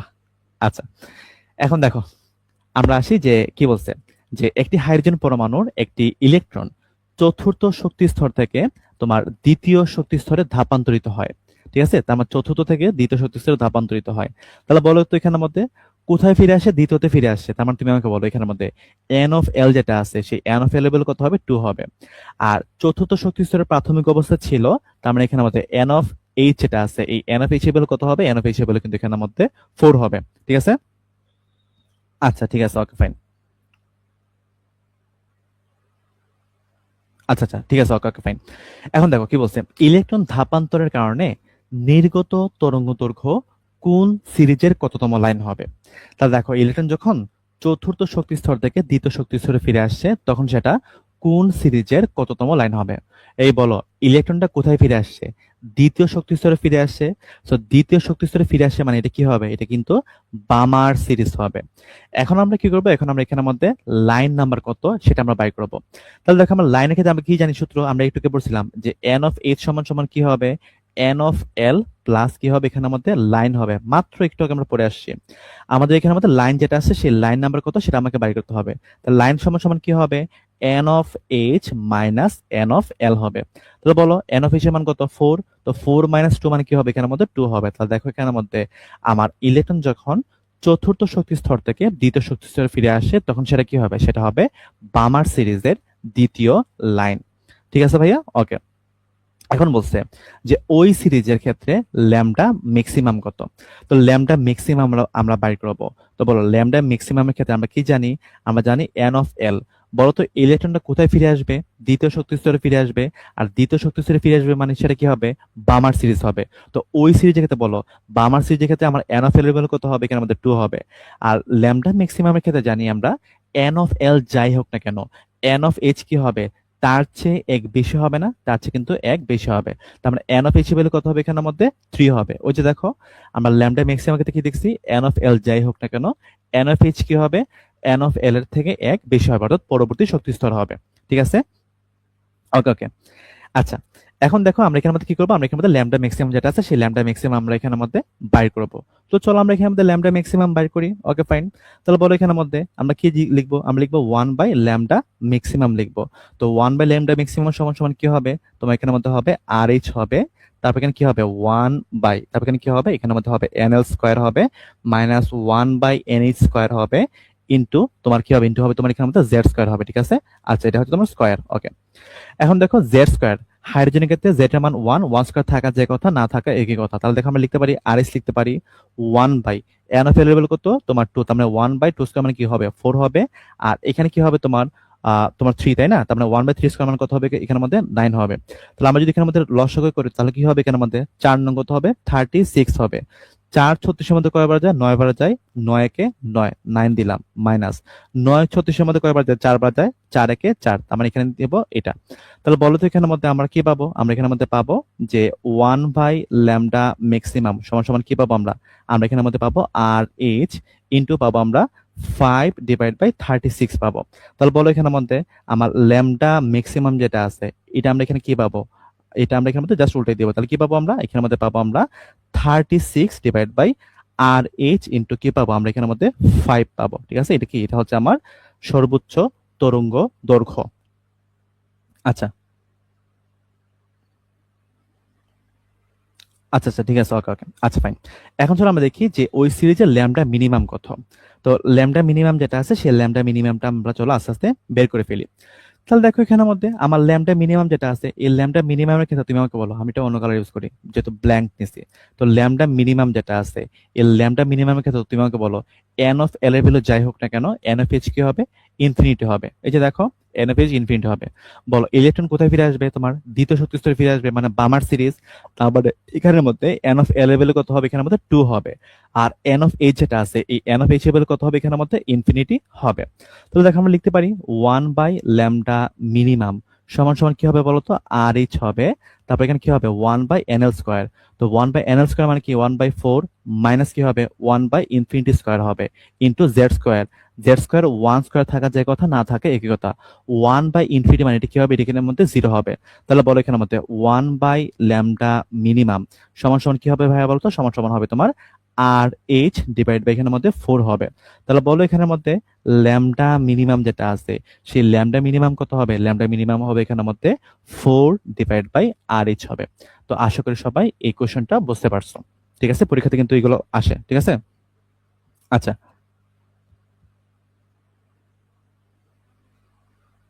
আচ্ছা আচ্ছা ঠিক আছে, ওকে। এখন দেখো কি বলছে যে আর এইচ রিডবার্গ ধ্রুবক হলে হাইড্রোজেন পরমাণুর বর্ণালীতে বামার সিরিজের জন্য সর্বনিম্ন তরঙ্গ সংখ্যার বিকিরিত রশ্মি হয়। আচ্ছা, তার মানে দেখো আমরা কি করবো? আমরা এখানের মধ্যে যে বাইর করব সর্বনিম্ন কত তরঙ্গ সংখ্যা, অথবা আমাদের এখানে কি বাইর করতে হবে? আমাকে এখানের মধ্যে মিউবার যেটা আছে এটা এটা বাইর করতে হবে। বলো আমরা মিউবার সমান সমান কি জানি? মিউবার সমান সমান জানি আমরা 1/λ জানি। বলো তো এখানের মধ্যে ভাইয়া যে সর্বনিম্ন তরঙ্গ সংখ্যা, অর্থাৎ তরঙ্গ সংখ্যা যদি আমার সর্বনিম্ন হয়, আমার ল্যামডা যেটা আছে, এই ল্যামডা কি এখানের মধ্যে আমার ম্যাক্সিমাম হবে না? ল্যামডা এখানের মধ্যে ম্যাক্সিমাম হবে। ওকে ফাইন। এখন বলো বামার সিরিজ বলছে, বামার সিরিজ মানে কি? এন অফ এলেবেল এখানে কত হবে? 2 হবে, তাই না? আচ্ছা ওকে ফাইন। এখন তুমি আমাকে বলো ল্যামডা যদি ম্যাক্সিমাম হয়, ল্যামডা ম্যাক্সিমামের ক্ষেত্রে আমার এন অফ এল এর ভ্যালু যাই হোক না কেন, আমার এন অফ এইচ যেটা আছে, সেই এন অফ এইচ সমান সমান কি হবে? আমার এন অফ এইচ সমান সমান হবে এন অফ এল প্লাস 1, অর্থাৎ 2 + 1 মানে কত হবে? 3 হবে। অর্থাৎ পরবর্তী শক্তি স্তর থেকে ইলেকট্রন ফিরে আসলে সেখানের মধ্যে শক্তি সবচেয়ে কম লাগে, তার মানে তরঙ্গ দৈর্ঘ্য সবচেয়ে বেশি হয়। আচ্ছা, তাহলে দেখো আমরা এখানে মধ্যে বাই করি 1/λ। 1/λ সমান সমান কি হবে? 1/λ সমান সমান হবে তোমার আর এইচ ইন্টু 1/nl স্কোয়ার, তার মানে 1/4 মাইনাস কি হবে? 1/n স্কোয়ার মানে 1/9 হবে ইন্টু জেড স্কোয়ার। তো জেড এর ভ্যালু 1 স্কোয়ার বসানো যায় কথা, না বসানো একই কথা। তাহলে এখানে কি হবে? আর এইচ হবে এখানের মধ্যে, তারপর 4 নং কত? 36। তার এখানে কত আসে তোমার? 5 মাইনাস কত আসে? 4 আসে। তার মানে কি পাবো আমরা? আর এইচ পাবো ইন্টু কত পাবো? আমরা এখানের মধ্যে পাবো যে এখানে কি ঠিক আছে? আচ্ছা না, সরি সরি, এখানের মধ্যে তোমার আমি একটু ভুল করছি। হ্যাঁ, এখানের মধ্যে কত হবে? আচ্ছা, এটা হবে 9। ঠিক আছে, 9 - 4। তার মানে এখানে কি কত হবে? এখানের মধ্যে হবে 5/36 হবে। দেখো এটা কিসের ভ্যালু? এটা হচ্ছে তোমার 1/λ ভ্যালু। আর 1/λ মানে কি ভাই বলতো? এখানের মধ্যে আমার এটা কি হবে? এটা হবে তরঙ্গ সংখ্যা। তাহলে দেখো সর্বনিম্ন তরঙ্গ সংখ্যার ক্ষেত্রে আমরা এখানে কি পাবো? আমরা এখানে পাবো আর এইচ ইন্টু 5/36। সো দেখো তো 5 RH/36 কোনটা আনসার হয়? এখানের মধ্যে কিন্তু বিটা আনসার হয়। ঠিক আছে, এই বিটা কিন্তু এখানের মধ্যে আনসার হবে। আচ্ছা ওকে ওকে। আচ্ছা, এখন আসি আমরা পরবর্তী কোশ্চন, যে বামার সিরিজের ক্ষেত্রে ল্যামডা ম্যাক্সিমাম এবং ল্যামডা মিনিমামের অনুপাত কত? তো এই যে কোশ্চেনটা আছে এটা কিন্তু তোমার যারা সাস্টে পরীক্ষা দিবা, তো এই সাস্ট টাইপের যে ভার্সিটি গুলো আছে যেগুলোর মধ্যে একটু কনসেপচুয়াল কোশ্চেন করে, তাদের ক্ষেত্রে কিন্তু এই জিনিসগুলো আসার পসিবিলিটি আছে। তো দেখো এটা খুবই ইজি কোশ্চেন, আমরা এটা শর্টকাটে বাইর করব। আমরা প্রথমে ম্যানুয়াল প্রসেসে বাইর করব, তারপর আমরা এটাকে শর্টকাটে আমরা বাইর করব। ঠিক আছে, আচ্ছা এখন দেখো ভাই আমরা এখানের মধ্যে ল্যামডা ম্যাক্সিমাম এবং ল্যামডা মিনিমামের কি করবো? আমরা অনুপাত বের করবো। তাহলে দেখো আমরা এখানের মধ্যে এইভাবে লিখতে পারি যে 1/λ মিনিমাম। ঠিক আছে, 1/λ মিনিমাম ডিভাইড বাই আমরা লিখতে পারি না যে 1/λ ম্যাক্সিমাম বলতে পারি? পারি কিনা বলো? 1/λ মিনিমাম ডিভাইড বাই আমরা লিখতে পারি 1/λ ম্যাক্সিমাম সমান সমান, তুমি আমাকে বলো 1/λ মিনিমাম। তো ল্যামডা মিনিমামের ক্ষেত্রে আর এইচ দিলাম আমরা। বলো এখানের মধ্যে বামার সিরিজ, বামার সিরিজ মানে এখানে কি হবে? এন অফ এল এর ভ্যালু এখানের মধ্যে, আচ্ছা আমি এভাবে লিখি। ঠিক আছে, আমি ভেঙে ভেঙে লিখি N of L square minus N of H square. তারপর এখানে কি লিখবো? আমরা এখানের মধ্যে লিখবো জেড স্কোয়ার লিখবো। 1/λ ম্যাক্সিমাম আমরা এখানের মধ্যে আর এইচ লিখলাম, আমি 1/nl স্কোয়ার লিখলাম মাইনাস 1/n স্কোয়ার লিখলাম ইন্টু আমরা এখানের মধ্যে জেড স্কোয়ার লিখলাম। তাহলে বলো জেড স্কোয়ার কাটা, আর এইচ কাটা। ঠিক আছে, এখন দেখো 1/λ মিনিমাম ডিভাইড বাই 1/λ ম্যাক্সিমাম, এটা কি উল্টায় যাবে না? উল্টায় যাবে, মানে এটাকে আমরা এইভাবে লিখতে পারি 1/λ মিনিমাম ইন্টু, আমরা যদি উল্টে দিই তার মানে কি হবে? ল্যামডা ম্যাক্সিমাম ডিভাইড বাই কি হবে? এখানের মধ্যে তোমার 1 হবে। আচ্ছা, এখন তুমি আমাকে বলো এখানের মধ্যে আমার এই যে জিনিসটা আছে, উপরে যে পার্টটা আছে, এটা আমরা কার জন্য বসাচ্ছি, এটা কিন্তু আমরা এখানের মধ্যে ল্যামডা মিনিমামের জন্য বসাচ্ছি। তো ল্যামডা মিনিমামের জন্য তুমি আমাকে বলো বামার সিরিজ বসছে, তার মানে তুমি আমাকে বলো এখানে কি হবে, 1/n এর ভ্যালু কত হবে, 2 হবে, তার মানে 1/2 স্কয়ার মানে কত হবে, 1/4 হবে। আচ্ছা মাইনাস বলো ল্যামডা মিনিমামের ক্ষেত্রে আমার n অফ h এর ভ্যালু কত হয়, ইনফিনিটি হয়, তার মানে 1/ইনফিনিটি স্কয়ার হবে। আচ্ছা ফাইন, নিচে দেখো এখানের মধ্যে 1/ল্যামডা ম্যাক্সিমাম, ল্যামডা ম্যাক্সিমাম ক্ষেত্রে তুমি আমাকে বলো n অফ ভ্যালু কত হবে, 2 হবে, 1/2 স্কয়ার মানে কত হবে, 4 হবে, মাইনাস বলো আমার ল্যামডা ম্যাক্সিমামের ক্ষেত্রে এনএস যেটা আছে, এনএসটি কি হবে আমার এই এন অফ এল এর চেয়ে বেশি হবে, তার মানে 2 + 1 তার মানে কি হবে, 3 হবে, 1/3 স্কয়ার মানে কত হবে, 9 হবে। ঠিক আছে, এখন দেখো আমরা এখানে কি পাবো, আমরা এখানের মধ্যে পাবো যে ল্যামডা ম্যাক্সিমাম ডিভাইড বাই আমরা কি পাবো, আমরা এখানের মধ্যে ল্যামডা মিনিমাম পাবো। ঠিক আছে ভাইয়া, ওকে। এখন দেখো উপরে আমরা কি পাবো, উপরে আমরা পাবো যে 1/ইনফিনিটি স্কয়ার মানে কি 0, তার মানে উপরে পাবো আমরা 1/4 পাবো। আর আমরা যদি এটাকে হিসাব করি তার মানে কত পাবো, আমরা 4 নং 36 পাবো, 36 আর এখানে 9 - 4 তার মানে কত পাবো, আমরা এখানের মধ্যে 5 পাবো। তাহলে দেখো আমরা যদি এটাকে এটা দ্বারা কাটাকাটি করি তাহলে আমরা কি পাবো, আমরা পাবো 4 নং 36 পাবো, তাই না? আচ্ছা, আচ্ছা আমরা এইভাবে না করে আমরা একটু ভেঙে ভেঙে তোমাদের করাই, হ্যাঁ, তোমাদের যেন বুঝতে সুবিধা হয়। আচ্ছা সমস্যা নাই, আমরা ভেঙে ভেঙে করি, হ্যাঁ। আচ্ছা ওকে ওকে, এখন দেখো ভাইয়া যে আমরা এখানের মধ্যে লিখতে পারি যে ল্যামডা ম্যাক্সিমাম, আর এখানে লিখতে পারি আমরা ল্যামডা মিনিমাম লিখতে পারি। ঠিক আছে ভাইয়া, ওকে ফাইন। এখন তুমি আমাকে বলো তো এখানের মধ্যে কি লিখতে পারি, আমরা আমরা লিখতে পারি যে 1/4 লিখতে পারি, আর উপরে কি হবে 36 হবে, নিচে কি হবে, নিচে হবে তোমার 5 হবে। তাহলে দেখো এখানে কি হবে, আমার 4 নং 36 হবে। তাহলে তুমি আমাকে বলো আমার ল্যামডা ম্যাক্সিমাম এবং ল্যামডা মিনিমাম যেটা আছে এটা কত হবে, এখানের মধ্যে 9/5 হবে। তাহলে ল্যামডা ম্যাক্সিমাম যেটা আছে সেই ল্যামডা ম্যাক্সিমাম এবং ল্যামডা মিনিমাম যেটা আছে তাদের অনুপাত কত হবে, অনুপাত হবে 9:5 হবে। ঠিক আছে, 9:5 হবে। ঠিক আছে, আচ্ছা এখন এই যে কোশ্চেনটা আছে এটা তো অনেক বড় একটা কোশ্চেন।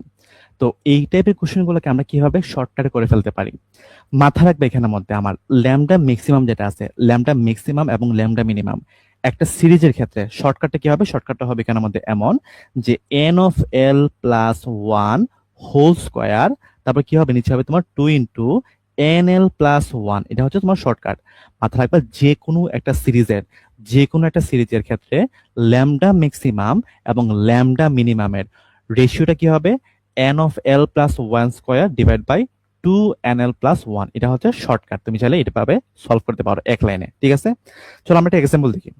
বলছে কি, বলছে এখানের মধ্যে যে প্যাশন সিরিজ যেটা আছে সেই প্যাশন সিরিজের ই ম্যাক্সিমাম এবং ই মিনিমাম অর্থাৎ শক্তি ম্যাক্সিমাম এবং শক্তি মিনিমামের রেশিও বা অনুপাতটা বাড়ি করতে হবে। আচ্ছা, তো আমরা এটা কিভাবে বাড়ি করবো, দেখো আমরা কি জানি, আমরা জানি এখানের মধ্যে যে ই সমান সমান আমরা জানি H C divide by lambda জানি, তাই না? আচ্ছা, তাহলে একটা জিনিস খেয়াল করে এখানের মধ্যে আমার এইচ যেটা সেটা কনস্ট্যান্ট, প্লাঙ্কের ধ্রুবক কনস্ট্যান্ট, আলোর বেগ কনস্ট্যান্ট। তার মানে আমরা বলতে পারি যে আমার ল্যামডা যত বাড়বে আমার শক্তি তত কম হবে, মানে ব্যস্তানুপাতিক সম্পর্ক। তাহলে আমরা বলতে পারি যে ই ব্যস্তানুপাতিক কি বলতে পারি, আমরা ল্যামডা বলতে পারি, তাই না? তাহলে দেখো আমরা এখানের মধ্যে বলতে পারি যে E maximum divide by E minimum বলতে পারি, তাই না? আচ্ছা, সমান সমান কি বলতে পারি আমরা এখানের মধ্যে, আমরা বলতে পারি ল্যামডা মিনিমাম ডিভাইড বাই আমরা ল্যামডা ম্যাক্সিমাম বলতে পারি। ওকে ফাইন, এখন তুমি আমাকে বলো ভাইয়া lambda minimum divide by lambda maximum এটা আসলে কি হবে বলো তো? সরি সরি সরি, হ্যাঁ দেখো lambda maximum divide by lambda minimum সমান সমান কি ছিল, NL plus 1 square divide by 2nl plus 1। তারপর lambda minimum divide by lambda maximum উল্টা দিলে কি হবে, উল্টা দিলে এখানের মধ্যে হবে যে আমরা একটু লিখি যে 2nl প্লাস 1। ঠিক আছে, আর নিচে কি হবে, নিচে হবে তোমার nl প্লাস 1, তারপর এখানে কি হবে, স্কয়ার হবে। তাহলে দেখো আমি এখানের মধ্যে লিখলাম যে ই ম্যাক্সিমাম ডিভাইড বাই আমরা এখানে কি লিখবো, আমরা এখানের মধ্যে লিখবো ই মিনিমাম লিখবো। ঠিক আছে, আচ্ছা ফাইন।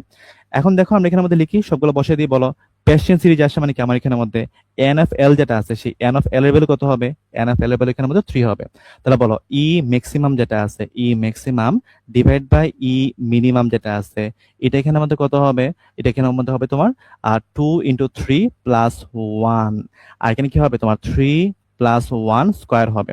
তাহলে এখানে কি পাবো, আমরা এখানের মধ্যে পাবো ই ম্যাক্সিমাম অনুপাত ই মিনিমাম সমান সমান কত পাবো, আমরা এখানের মধ্যে পাবো যে 7 অনুপাত কত পাবো, 7 অনুপাত 16 পাবো। তাহলে এটা কি হবে, এটা এখানের মধ্যে আনসার হবে।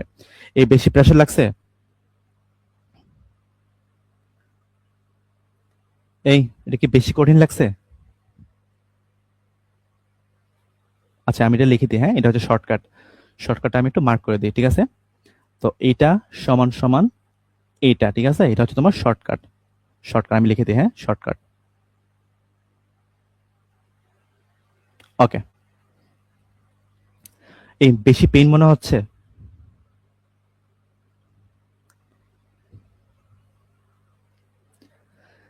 আচ্ছা ঠিক আছে। ওকে ওকে, সবাই বুঝতেছো, ঠিক আছে, আলহামদুলিল্লাহ আলহামদুলিল্লাহ, ঠিক আছে। আচ্ছা ফাইন। এখন আসি আমরা যে বর্ণালীতে রেখার সংখ্যা, অর্থাৎ একটা বর্ণালীতে কতটা রেখার সংখ্যা তৈরি হবে। তো রেখার সংখ্যাকে আমরা n দ্বারা লিখবো, ঠিক আছে।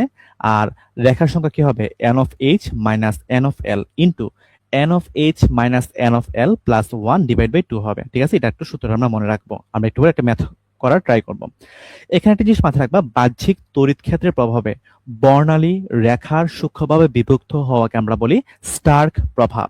আর বাহ্যিক চৌম্বক ক্ষেত্রের প্রভাবে বর্ণালী রেখার বিভক্ত হওয়াকে আমরা কি বলি, আমরা বলি জিমেন প্রভাব, ঠিক আছে, জিমেন প্রভাব বলি। এটা একটু মাথায় রাখবা। তো এটা আমি আসলে কিভাবে মনে রাখতাম, দেখো এখানে মধ্যে চৌম্বক আছে তাই না? তো চৌম্বকের মধ্যে কি আছে, মো আছে। আবার জিমেন যেটা আছে সেই জিমেনের মধ্যে কিন্তু মো আছে। তো আমি মাথায় রাখতাম যে চৌম্বক ক্ষেত্রের প্রভাবে যদি সূক্ষ্মভাবে বিভক্ত হয় তাহলে সেটাকে আমরা বলি জিমেন প্রভাব। আর তড়িৎ ক্ষেত্রের ক্ষেত্রে দেখো এখানের মধ্যে কি আছে, এখানের মধ্যে ক আছে, এবং এখানের মধ্যে কি আছে, এখানের মধ্যে কিন্তু ক আছে, তার মানে সেটা কি হবে, সেটা হবে স্টার্ক প্রভাব। তো তুমি চাইলে এইভাবে এটা মনে রাখতে পারো, ঠিক আছে। আচ্ছা, HVSL, হ্যাঁ, HVSL। আচ্ছা ঠিক আছে, ওকে ওকে। এখন দেখো কি বলছে, হাইড্রোজেন পরমাণুর একটি ইলেকট্রন ষষ্ঠ শক্তি স্তর থেকে প্রথম শক্তি স্তরে ফিরে আসলে কতগুলো বর্ণালী রেখা পাওয়া যায়। তাহলে দেখো এখানের মধ্যে এন অফ এইচ যেটা আছে, এন অফ এইচ কত হবে বলতো, প্রাথমিক অবস্থা কোথায় ছিল, ষষ্ঠ শক্তি স্তরে ছিল, তার মানে এন অফ এইচ এর ভ্যালু হবে 6। কোথায় ফিরে আসে বলতো, এক নম্বরে ফিরে আসে, তার মানে এন অফ এল এর ভ্যালু কত হবে, এখানের মধ্যে 1 হবে। তাহলে বলো রেখা এন সমান সমান কি হবে বলতো, এন সমান সমান হবে তোমার N of H minus N of L. তারপর এখানে কি হবে, n of h minus n of l plus 1 divide by কত হবে, ডিভাইড বাই এখানের মধ্যে 2 হবে। তাহলে বলো এখানে কি হবে আমার 6 মাইনাস 1, তারপর এখানে কি হবে 6 মাইনাস 1 প্লাস 1 ডিভাইড বাই কত হবে, 2 হবে। তাহলে দেখো আমরা এখানে বলতে পারি যে প্লাস 1 মাইনাস 1 কাটা, 6 মাইনাস 1 মানে কত, 5 ইন্টু 6 ডিভাইড বাই 2। তার মানে কি হবে আমার এখানের মধ্যে এটাকে কাটাকাটি করলে 3 আসে, তার মানে কি কত হবে, 3 5 15টি হবে। তার মানে দেখো হাইড্রোজেন পরমাণুর একটি ইলেকট্রন ষষ্ঠ শক্তি স্তর থেকে প্রথম শক্তি স্তরে ফিরে আসলে আমরা 15টি রেখা পাবো, ঠিক আছে, 15টি রেখা পাবো। ওকে, আচ্ছা ফাইন। ওকে, এখন দেখো কি বলছে, যে কোন অরবিটালের ইলেকট্রন হাইড্রোজেন পরমাণুকে ফুটন কণা শোষণ করায় কিন্তু বর্জন করায় না। আচ্ছা, এটা কিন্তু খুবই ভালো একটা কোশ্চেন। আচ্ছা দেখো আমরা কি জানি, আমরা জানি যখন শক্তি শোষণ করে, যখন ইলেকট্রন শক্তি শোষণ করে তখন কি করে, সে নিম্ন শক্তি স্তর থেকে কি করে, নিম্ন থেকে উচ্চ শক্তি স্তরে সে প্রবেশ করে। আর যখন শক্তির কি করে, শক্তি এখানের মধ্যে বিকিরণ করে বা শক্তি বর্জন করে। তো শক্তি যখন বর্জন করে তখন কি হবে, শক্তি বর্জন করলে কিন্তু সে উচ্চ থেকে তোমার নিম্ন শক্তি স্তরে যায়, এগুলো আমরা মোটামুটি সবাই জানি। আচ্ছা, এখন তুমি আমাকে বলো এখানের মধ্যে কোনটার ক্ষেত্রে সে শুধুমাত্র শক্তি শোষণ করবে কিন্তু কোনো বর্জন করবে না। দেখো তো 1s এর ক্ষেত্রে না, বিষয়টা একটু বোঝার আগে দেখো যে 1s মানে কি, এখানে একটা নিউক্লিয়াস আছে, এটা হচ্ছে আমার কি, এটা হচ্ছে এখানের মধ্যে তোমার প্রথম শক্তি স্তর। তো 1s মানে কি, একটা ইলেকট্রন কোথায় আছে, একটা ইলেকট্রন এখানের মধ্যে প্রথম শক্তি স্তরে আছে। তুমি আমাকে বলো এই ইলেকট্রন যদি শক্তি শোষণ করে তাহলে কি হবে, সে নিম্ন শক্তি স্তর থেকে উচ্চ শক্তি স্তরে প্রবেশ করবে। বাট এই ইলেকট্রন যদি শক্তি বর্জন করে তাহলে কি হবে, সে তোমার উচ্চ শক্তি স্তর থেকে নিম্ন শক্তি স্তরে প্রবেশ করবে। তুমি আমাকে বলো ইলেকট্রন যেটা আছে, ইলেকট্রন কি কখনো নিউক্লিয়াসে প্রবেশ করতে পারে?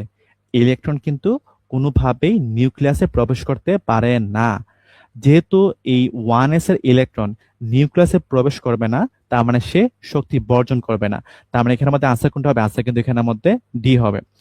এটা তো তোমরা তো সবাই এইচএসসি 25 ব্যাচ, খুব সম্ভবত ঢাকা বোর্ডে এই টাইপের একটা কোশ্চেন ছিল যে ইলেকট্রনটা নিউক্লিয়াসের মধ্যে পড়ে গেছে, মানে প্রশ্ন কিন্তু ভুল ছিল। মনে আছে কিনা, এই মনে আছে কিনা?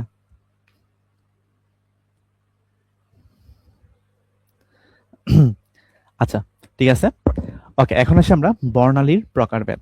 তোমাদের কিন্তু এইচএসসি 25 সালে কিন্তু এমন একটা কোশ্চেন ছিল যে ইলেকট্রনটা পড়তে পড়তে নিউক্লিয়াসে পড়ে গেছে, সেটা কিন্তু কোশ্চেনটা ভুল ছিল কিন্তু। আচ্ছা যাই হোক, আচ্ছা আমরা তো অনেকক্ষণ পড়ছি, চলো আমরা একটা গল্প করি, হ্যাঁ, গল্প করি।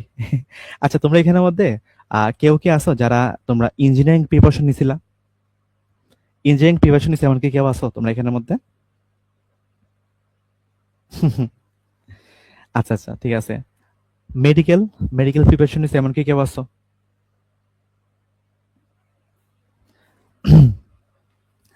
আচ্ছা, তো যারা হচ্ছে ইঞ্জিনিয়ারিং প্রিপারেশন নিছো তারা হচ্ছে মোটামুটি হয়তো বা রিলেট করতে পারতেছো। ইঞ্জিনিয়ারিং এ কিন্তু নরমালি হচ্ছে এই টাইপের কন্টেন্ট গুলো দেওয়া হয়।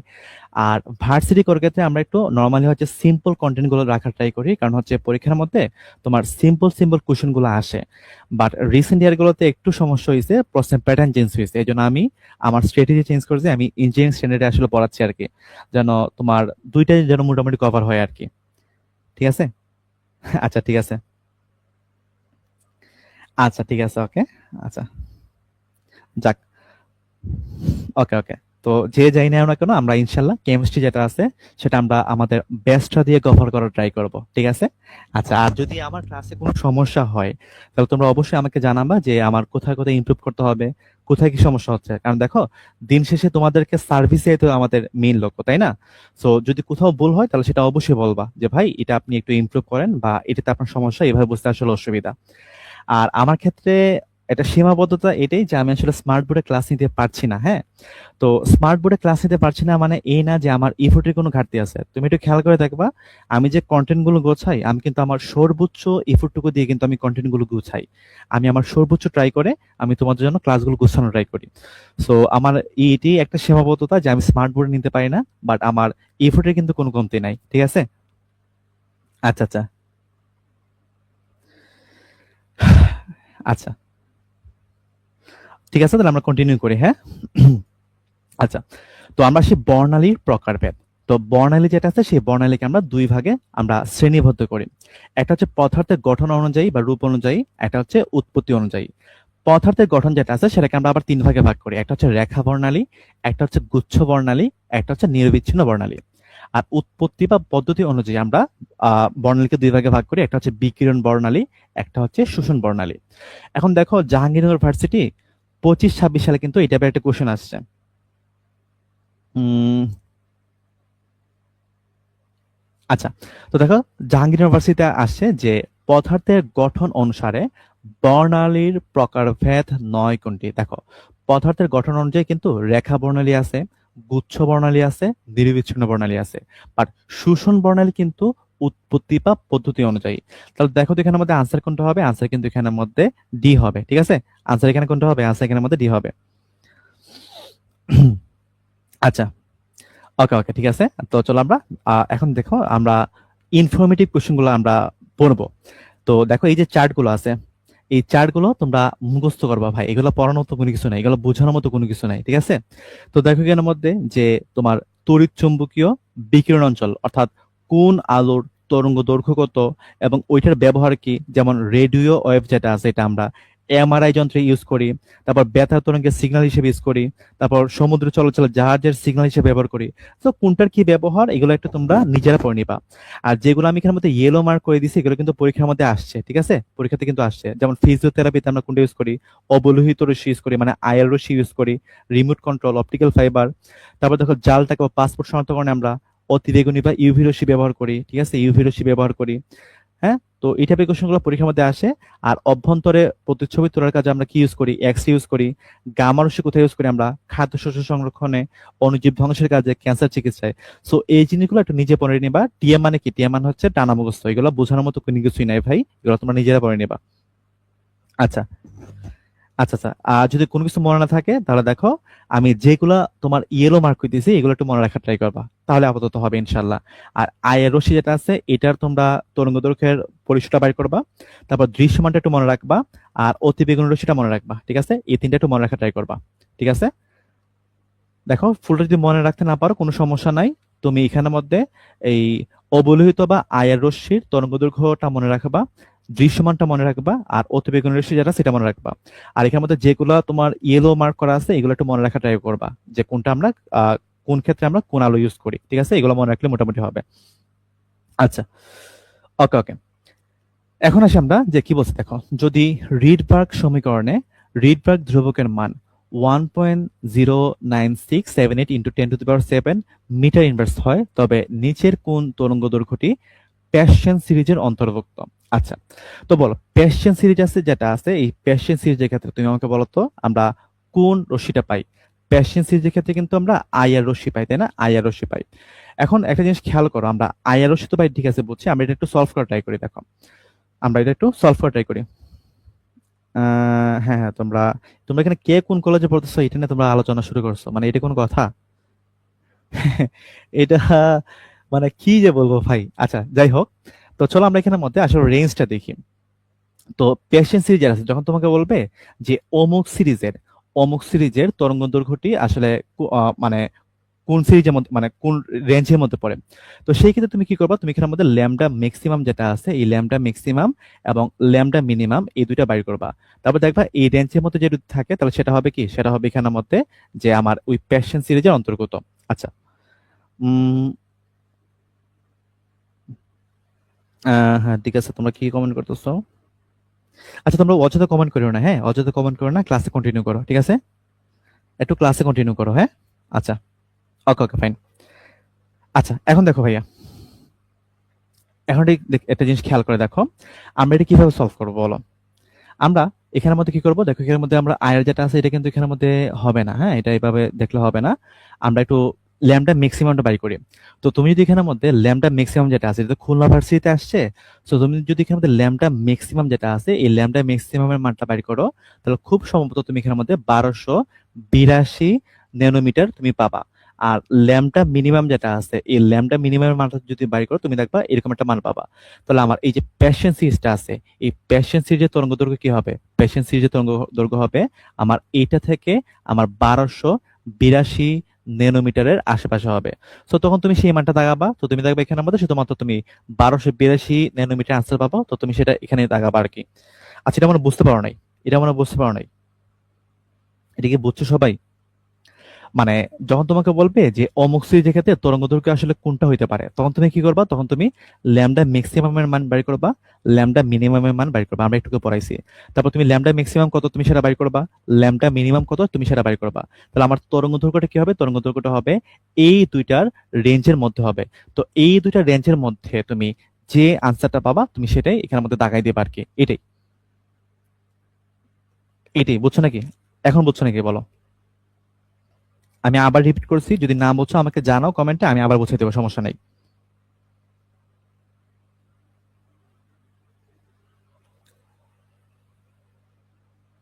বুঝছো? আমি আবার বলি, যখন তোমাকে বলবে কোনটা সিরিজ যেটা আছে, যে কোনটা সিরিজের ক্ষেত্রে তরঙ্গ দৈর্ঘ্যটি আসলে কি হবে, তো তুমি কি করবা, যখন তোমাকে বলবে যে একটা সিরিজের তরঙ্গ দৈর্ঘ্য বাই করো, তখন তুমি কি করবা, ওই সিরিজের ল্যামডা ম্যাক্সিমামের মান বাই করবা, ল্যামডা মিনিমামের মান বাই করবা।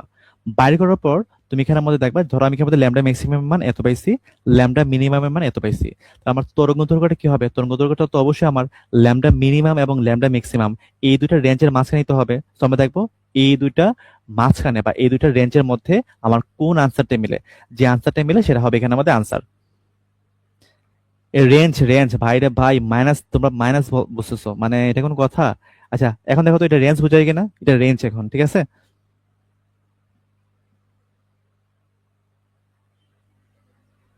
আচ্ছা, ওকে ওকে, আচ্ছা, হ্যাঁ তুমি, হ্যাঁ হ্যাঁ ঠিক আছে ঠিক আছে, হ্যাঁ হ্যাঁ। আচ্ছা বুঝো না, আচ্ছা ভাই রে ভাই আল্লাহ। আচ্ছা সমস্যা না, আমি একটু বুঝে রাখি, দেখো এই দেখো, আচ্ছা আমরা একটু বোঝা ট্রাই করি, দেখো আমরা এত সবকিছু বাদ, ঠিক আছে, সবকিছু বাদ, সবকিছু বাদ, দেখো কি বলছি এখানের মধ্যে প্যাশন সিরিজ, তুমি আমাকে বলো প্যাশন সিরিজ যেটা আছে, এই প্যাশন সিরিজের ক্ষেত্রে আমরা কি পাবো ভাইয়া বলতো, আমরা এখানের মধ্যে আই আর রশ্মি পাবো।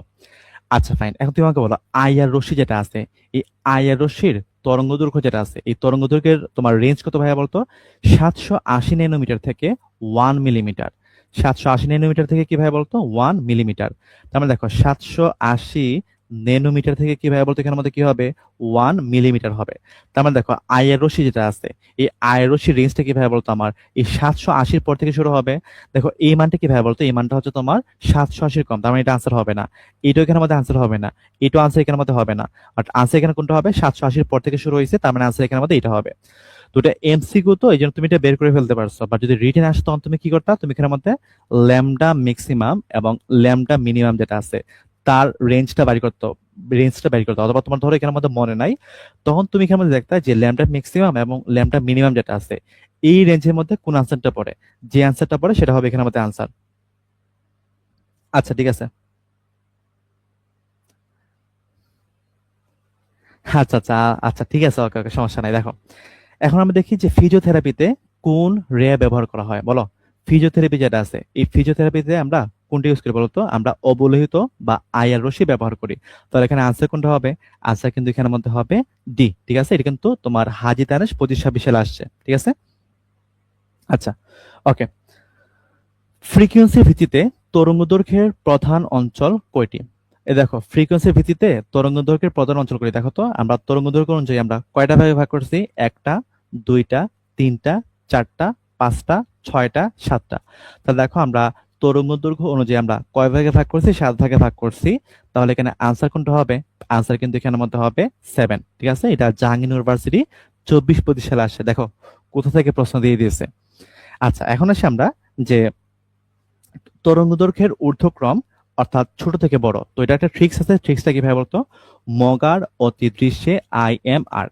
তো এইটাকে আমরা কি করছি, এটাকে আমরা ছোট থেকে বড় ক্রম অনুসারে সাজিয়েছি। তার মানে এখানে আমাদের মহাজাগতিক রশ্মি যেটা আছে তার তরঙ্গ দৈর্ঘ্য হবে ছোট, রেডিও টেলিভিশন রশ্মি যেটা আছে তার তরঙ্গ দৈর্ঘ্য হবে সবচেয়ে বড়। ঠিক আছে, সো আমরা এটা কিভাবে মনে রাখবো, মঘার অতি দৃশ্যে IMR। ম দিয়ে মহাজাগতিক রশ্মি, গা দিয়ে গামা রশ্মি, র দিয়ে রঞ্জন রশ্মি, অতি দিয়ে অতিবেগুন রশ্মি, দৃশ্য দিয়ে দৃশ্যমান রশ্মি, আই দিয়ে অবলোহিত রশ্মি মানে IR, এম দিয়ে মাইক্রোওয়েভ রশ্মি, আর দিয়ে রেডিও রেডিও টেলিভিশন রশ্মি। ঠিক আছে, আচ্ছা ওকে ওকে। এখন দেখো এখান থেকে কি টাইপের কোশ্চেন আসে, দেখো কি বলছে, তরঙ্গ সংখ্যা যেটা আছে এই তরঙ্গ সংখ্যা তোমার কোন রশ্মির ক্ষেত্রে বেশি হয়। ঠিক আছে, কোন রশ্মির ক্ষেত্রে বেশি হয়, তাহলে তুমি আমাকে বলো। আমরা তরঙ্গ সংখ্যা সমান সমান কি জানি, আমরা 1/λ জানি। তার মানে দেখো তরঙ্গ সংখ্যা আমার কি হবে ভাই বলতো, বেশি হবে। তো তরঙ্গ সংখ্যা যদি আমার বেশি হওয়া লাগে, আমার ল্যামডার মান কি এখানের মধ্যে কম হওয়া লাগে বলতো, এখানের মধ্যে এইগুলোর মধ্যে ল্যামডার মান সবচেয়ে কম কোনটার। দেখো তো এইগুলোর মধ্যে কিন্তু আমার এই যে কি আছে এখানের মধ্যে রঞ্জন রশ্মি যেটা আছে এখানে এক্সট্রা আছে না, হ্যাঁ রঞ্জন রশ্মি যেটা আছে এই রঞ্জন রশ্মি এটাকে আমরা বলি এক্সরে বলি। এই এক্সরে যেটা আছে এই এক্সরে কিন্তু তরঙ্গ দৈর্ঘ্য ছোট। তো যেহেতু এখানের মধ্যে তোমার এক্সরে যেটা আছে এই এক্সরে তরঙ্গ দৈর্ঘ্য ছোট, তার মানে কি তার তরঙ্গ সংখ্যা কি হবে, তরঙ্গ সংখ্যা বেশি হবে। তার মানে আনসার কোনটা হবে, আনসার এখানের মধ্যে ডি হবে। ঠিক আছে, আচ্ছা ওকে ফাইন। তারপর দেখো কি বলছে যে বিকিরণগুলোর মধ্যে কোনটির শক্তি সবচেয়ে বেশি। তো আমরা দেখো শক্তি ই সমান সমান কি জানি, আমরা ই সমান সমান জানি HC ডিভাইড বাই আমরা কি জানি ল্যামডা জানি। তাহলে বলো এখানের মধ্যে আমার শক্তি বেশি হওয়া লাগবে, শক্তি যদি বেশি হওয়া লাগে তার মানে তরঙ্গ দৈর্ঘ্য যেটা আছে এই তরঙ্গ দৈর্ঘ্য কি এখানের মধ্যে কম হবে না, তরঙ্গ দৈর্ঘ্য কিন্তু এখানের মধ্যে কম হবে। আচ্ছা ফাইন। তো তরঙ্গ দৈর্ঘ্য দেখি আমরা এগুলোর মধ্যে সবচেয়ে কম কোথায় আছে, এগুলোর মধ্যে সবচেয়ে কম হচ্ছে এখানের মধ্যে ইউভি। দেখো এখানের মধ্যে সবচেয়ে কম কোনটা হবে, সবচেয়ে কম কিন্তু অতিবেগুনি বা ইউভিটা হবে। ঠিক আছে, তাহলে এখানে আনসার কোনটা হবে, এই সবগুলোর মধ্যে ইউভি যেটা আছে এটা কিন্তু কম হবে, তার মানে তার শক্তি কি হবে সবচেয়ে বেশি হবে। তার মানে আনসার কোনটা হবে, আনসার এখানের মধ্যে সি হবে। ঠিক আছে ভাইয়া, আচ্ছা ওকে। বলছে নিচের কোন তড়িৎচুম্বকীয় রশ্মির ফ্রিকোয়েন্সি বেশি। তাহলে দেখো আমরা ফ্রিকোয়েন্সি বা আমরা এফ সমান সমান কি জানি, আমরা এফ সমান সমান জানি যে তোমার সি ডিভাইড বাই ল্যামডা জানি। তো ফ্রিকোয়েন্সি বেশি মানে কি ভাই বলতো, আমার ল্যামডা যেটা আছে ল্যামডা ভ্যালু কেন কি হওয়া লাগবে, কম হওয়া লাগবে। বলো এইগুলোর মধ্যে আমার ল্যামডা ভ্যালু সবচেয়ে কম কোনটা, দেখো তো এগুলোর মধ্যে কিন্তু সবচেয়ে কম কিন্তু এখানের মধ্যে কি হবে, এক্স রে যেটা আছে এক্স রে কিন্তু সবচেয়ে কম। তো আমরা এখানে আনসার কোনটা হবে, আনসার কিন্তু এখানের মধ্যে হবে এক্স রে হবে। ঠিক আছে, তো এগুলো একটু মুখস্থ রাখবা আর কি। তারপর দেখো তরঙ্গ দৈর্ঘ্য যেটা আছে এই তরঙ্গ দৈর্ঘ্যের সঠিক ক্রম কোনটি। তো তরঙ্গ দৈর্ঘ্যের সঠিক ক্রম কোনটি বলতো, এখানের মধ্যে আমরা একটু দেখার ট্রাই করি। দেখো এখানের মধ্যে গামা যেটা আছে এই গামাটা কি ভাবে বলতো সবচেয়ে ছোট, তো আমরা কি লিখবো, প্রথমে আমরা এখানের মধ্যে গামা লিখবো। ঠিক আছে, আমরা এখানের মধ্যে প্রথমে গামা লিখবো। ঠিক আছে, গামা লিখলাম, ওকে ফাইন। তারপর গামার পর কোনটা আসবে বলতো, গামার পর কিন্তু এখানের মধ্যে আমার ইউভি আসবে, তাই না। দাও এই যে গামার পর কোনটা আসবে, গামার পর এখানের মধ্যে তোমার সরি গামার পর তোমার আসবে ইউভি আসবে, মানে হ্যাঁ ইউভি আসবে। তো গামার পর এখানের মধ্যে কি হবে, গামার পর এখানের মধ্যে আসবে ইউভি আসবে, ঠিক আছে। আচ্ছা, তারপর ইউভি যেটা আছে, ইউভির পর কোনটা আসবে বলতো? ইউভি পর এখানের মধ্যে আসবে তোমার ভিজিবল। দেখো এখানের মধ্যে আমরা দেখি যে ইউভির পর কোনটা আসে, দৃশ্যমান। দৃশ্যমান মানে কি? দৃশ্যমান মানে হচ্ছে এখানের মধ্যে ভিজিবল, ঠিক আছে। তার মানে দেখো এখানের মধ্যে ভিজিবল আসবে। আর তারপর কোনটা আসবে? তারপর এখানের মধ্যে আসবে তোমার রেডিও আসবে। তার মানে দেখো তোমার এখানের মধ্যে কি আসবে? এখানের মধ্যে আসবে পরবর্তীতে ভিজিবল আসবে, আর তারপর এখানের মধ্যে আসবে রেডিও আসবে, ঠিক আছে। তাহলে দেখো এখানের মধ্যে আমার এটা কোনটার সাথে ম্যাচ করে দেখো তো, এখানের মধ্যে গামা হবে সবচেয়ে কম। তো গামা সবচেয়ে কম কোথায়? এটা। তাহলে দেখো গামা সবচেয়ে কম, তার চেয়ে বেশি ইউভি, তার চেয়ে বেশি, আচ্ছা দাঁড়াও কোথায় আছে, সবচেয়ে কম হচ্ছে গামা, তাই না? তো গামা সবচেয়ে কম, তার চেয়ে বেশি ইউভি, তার চেয়ে বেশি ভিজিবল, তার চেয়ে বেশি রেডিও। তার মানে আনসার কোনটা হবে? আনসার কিন্তু এখানের মধ্যে এ হবে, ঠিক আছে। ওকে ওকে। দেখো এই টাইপের জিনিসগুলো পড়াইলে আসলে বোরিং ফিল হয়, তো অনেকে আসলে চলে যায় আসলে তখন। আচ্ছা ঠিক আছে, তো এটা তোমাদের জন্য হোমওয়ার্ক, এটা আসলে আমরা সলভ করে আর টাইম নষ্ট না করি, এটা তোমরা নিজেরা করে নিবা, ঠিক আছে। আচ্ছা, এখন এসে আমরা দৃশ্যমান আলোর বিভিন্ন তরঙ্গ দৈর্ঘ্য। তো আমরা জানি দৃশ্যমান আলো কোনগুলা? বেনিয়া সহগুলা, বেগুনি, নীল, আসমানি, সবুজ, হলুদ, কমলা, লাল। তো এগুলো একটু মনে রাখা ট্রাই করবা, কোনটার তরঙ্গ দৈর্ঘ্য কত, এগুলো একটু মনে রাখা ট্রাই করবা। আচ্ছা, দেখো কি বলছে যে কোন দৃশ্যমান আলোর শক্তি সবচেয়ে বেশি। তাহলে দেখো আমরা কি জানি? আমরা জানি ই সমান সমান কি জানি? H C divide by lambda জানি। তো শক্তি সবচেয়ে বেশি মানে কি হবে এখানের মধ্যে? ল্যামডা ভ্যালু সবচেয়ে কম হবে। তো ল্যামডা ভ্যালু সবচেয়ে কম কোনটার? বেগুনির। তাহলে এখানের মধ্যে আনসার কোনটা হবে? আনসার এখানের মধ্যে হবে এ, ঠিক আছে। আনসার কোনটা হবে? আনসার এখানের মধ্যে হবে এ। আচ্ছা ওকে, এখন আসি আমরা ইউভি রশ্মি। তো ইউভি রশ্মির বিভিন্ন ব্যবহার যেটা আছে, সেই ব্যবহারগুলো তোমরা একটু নিজেরা পড়ে নিবা, এগুলো আসলে পড়ানোর মতো কোনো কিছু নাই। হুদায় রিডিং করে আমরা টাইম নষ্ট করব না, ঠিক আছে। তারপর এখানের মধ্যে আসে আইআর রশ্মি, ঠিক আছে।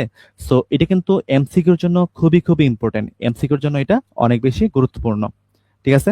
আচ্ছা, তো এখানের মধ্যে মাথা রাখবা নিয়ার আইআর যেটা আছে, এটা তরঙ্গ দৈর্ঘ্যটা একটু মাথা রাখবা। মিডল আইআর এর তরঙ্গ দৈর্ঘ্য মাথা রাখবা। ফার আইআর এর তরঙ্গ দৈর্ঘ্য মাথা রাখবা। এবং তুমি মাথা রাখবা নিয়ার আইআর যেটা আছে, এটা কি করে? হিমোগ্লোবিনে শোষিত অক্সিজেন নির্ণয় ব্যবহৃত হয়, এটা কিন্তু তোমার পরীক্ষাতে আসছিল। আর মিডল আইআর এর মাধ্যমে আমরা কার্যকরীমূলক শনাক্তকরণ করি, আইআর স্পেকট্রোস্কোপিতে আমরা ব্যবহার করি। আর ফার আইআর যেটা আছে, সেটা আমরা কি করি? ফিজিওথেরাপিতে ব্যবহার করি, ফ্রোজেন শোল্ডারে ব্যবহার করি, শ্বেত রক্তকণিকা ও রক্ত সঞ্চালনের সূক্ষ্মনালীকে সম্প্রসারণ ও রোগ প্রতিরোধ ক্ষমতা বৃদ্ধিতে আমরা ব্যবহার করি। তো এখান থেকে কিন্তু প্রচুর পরিমাণ কোশ্চেন পরীক্ষার মধ্যে আসে, সো একটু মনে রাখার ট্রাই করবা, ঠিক আছে। আচ্ছা ওকে, তো বলছে নিচের কোনটির তরঙ্গ দৈর্ঘ্য সবচেয়ে বড়? এই বলো তো এখানের মধ্যে সবচেয়ে বড় তরঙ্গ দৈর্ঘ্য কোনটা হবে? এখানের মধ্যে ফার আইআর হবে। তার মানে আনসার কোনটা হবে? আনসার এখানের মধ্যে হবে তোমার সি, ঠিক আছে। আনসার এখানে কোনটা হবে? আনসার এখানের মধ্যে হবে সি। আচ্ছা ওকে ফাইন। এখন দেখো কি বলছে এখানের মধ্যে, যে নিচের কোনটি আয়ার সক্রিয় অণু নয়। আচ্ছা ফাইন, তো মাথায় রাখবে এখানের মধ্যে আয়ের সক্রিয় অণু কোনগুলো হবে না, যেগুলোর মধ্যে তোমার ডাইপোল মোমেন্ট কি থাকবে? ডাইপোল মোমেন্ট শূন্য থাকবে। ডাইপোল মোমেন্ট শূন্য থাকবে। ডাইপোল মোমেন্ট শূন্য থাকবে এবং কি থাকবে? এবং সেটা তোমার নিষ্ক্রিয় থাকবে, ঠিক আছে। নিষ্ক্রিয় থাকবে, তাদের ক্ষেত্রে তোমার আয়ার সক্রিয় অণু নয়, মানে সেগুলো হচ্ছে আয়ার সক্রিয় অণু নয়। তো ডাইপোল মোমেন্ট শূন্য, এটা আমরা কিভাবে বুঝবো? তো এটা আমরা মৌলের পর্যবিত ধর্ম ও রাসায়নিক বন্ধনের মধ্যে আমরা এই জিনিসগুলো বোঝানো ট্রাই করবো। তাও তোমাদেরকে আমি একটু বোঝানো ট্রাই করে দেখো, যে দেখো পানি আছে তাই না? তো পানি, তো পানি ক্ষেত্রে আমরা এটা কিভাবে লিখতে পারি? আমরা অক্সিজেন লিখতে পারি, আমরা এখানে এইচ লিখতে পারি, আমরা এখানের মধ্যে এইচ লিখতে পারি। এটা আমরা মৌলের পর্যবিত ধর্ম মধ্যে এই জিনিসগুলো পড়াবো, ঠিক আছে। কার্বন ডাইঅক্সাইড যেটা আছে, কার্বন ডাইঅক্সাইড এখানে দিব ডাবল বন্ড ও, এখানে দিব আমরা ডাবল বন্ড ও দিব। নাইট্রোজেন এখানে কি দিব? আমরা আমরা এন, তারপর এন দিব, তারপর এখানে কি দিব? আমরা এখানের মধ্যে ও দিব, ঠিক আছে। আর এন টু আছে, এন টু মানে এখানে কি দেবো? এন ট্রিপল বন্ড, আমরা এখানের মধ্যে এন দিব। তো ডাইপোল মোমেন্ট শূন্য মানে কি? ডাইপোল মোমেন্ট শূন্য মানে হচ্ছে যে এখানের মধ্যে আমার লব্ধি কি থাকবে? শূন্য থাকবে। দেখো অক্সিজেন এবং হাইড্রোজেনের মধ্যে তড়িৎ ঋণাত্মকতার মান বেশি কোনটা? অক্সিজেনের বেশি। তার মানে অক্সিজেন কি করবে? তার নিজের দিকে ইলেকট্রন টান দিবে। এই অক্সিজেন তার নিজের দিকে ইলেকট্রন টান দিবে, তাহলে তুমি আমাকে বলো দুইটা ফ্যাক্টর তোমার উপর দিকে যাচ্ছে, তার মানে লব্ধিটা কোন দিকে হবে? লব্ধিটা কিন্তু উপর দিকে হবে।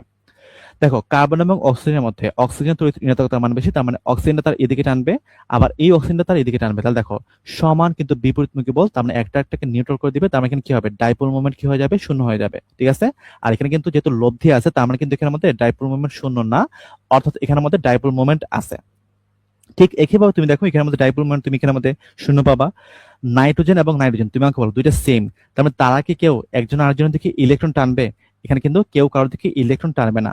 আর কেউ কারোর দিকে যদি ইলেকট্রন না টানে তাহলে কিন্তু সেখানে আমাদের ডাইপোল মোমেন্ট কত হবে? ডাইপোল মোমেন্ট শূন্য হবে। দেখো ডাইপোল মোমেন্ট এখানে আমাদের শূন্য, এখানে শূন্য, এখানে শূন্য। বাট এই যে N2 আছে, এই N2টা কি তোমার তুলনামূলকভাবে বেশি নিষ্ক্রিয় না? কারণ আমরা জানি N2 নিষ্ক্রিয় গ্যাসের মতো আচরণ করে। তাই এখানে আনসার কোনটা হবে? আনসার কিন্তু এখানের মধ্যে ডি হবে। এই আনসার কোনটা হবে? আনসার এখানের মধ্যে ডি হবে। ঠিক আছে, ওকে ফাইন। এটা কিন্তু নিষ্ক্রিয় না, কার্বন ডাইঅক্সাইড কিন্তু নিষ্ক্রিয় না, বাট N2 যেটা আছে N2টা কিন্তু নিষ্ক্রিয়। ঠিক আছে, আচ্ছা আচ্ছা বলতো এটা কি ডাইপোল মোমেন্ট আছে নাকি নাই বলতো? দেখো নাইট্রোজেন নাইট্রোজেন তাদের মধ্যে কিন্তু কেউ টানতেছে না, বাট এন এবং অক্সিজেন এই দুইটার মধ্যে কি অক্সিজেন যেটা আছে তার তড়িৎ মান বেশি, তার মানে সে কি ইলেকট্রনটা এদিকে টানতেছে, তার মানে তার লব্ধি আছে মানে কি ভাবে বলতে আমাদের ডাইপোল মোমেন্ট শূন্য না, অর্থাৎ তার ডাইপোল মোমেন্ট আছে। তার মানে দেখো এটা ডাইপোল মোমেন্ট আছে, এটা ডাইপোল মোমেন্ট আছে, তার মানে এটা কিন্তু শুরু দিকের মধ্যে কাট।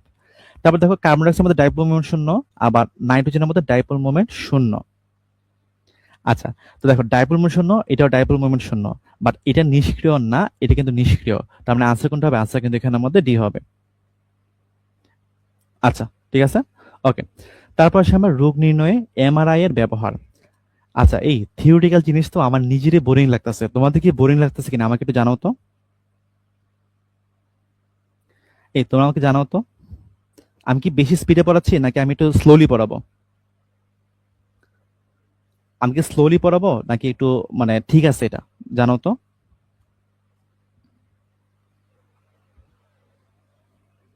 না সোলোবিলিটি আজকে পড়াবো না, নেক্সট ক্লাসে পড়াবো।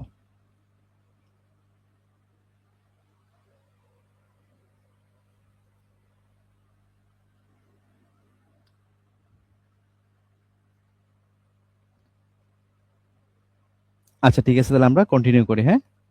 আচ্ছা আমি একটু স্লো করি তাহলে, হ্যাঁ আচ্ছা, ওকে ওকে ফাইন। দেখো আমরা দেখবো রোগ নির্ণয়ে এমআরআই যেটা আছে সেই এমআরআই। তো এমআরআই মানে কি?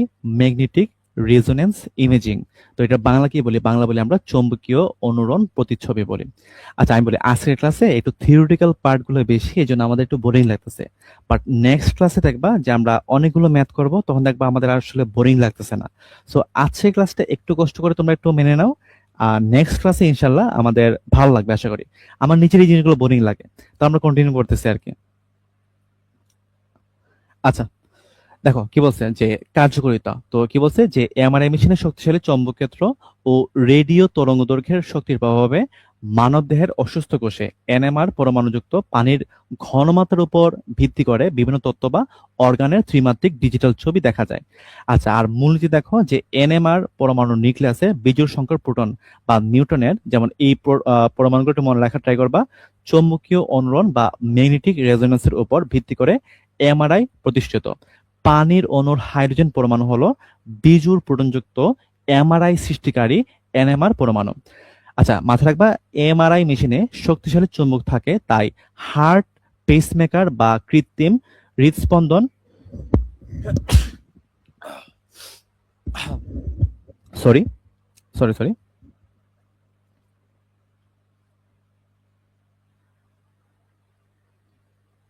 কি বলতেছো তোমরা? আচ্ছা ওকে ওকে, তো তোমার কৃত্রিম হৃদস্পন্দন যন্ত্র ব্যবহারকারী রোগীর সাথে এমআরআই ব্যবহার করা যাবে না।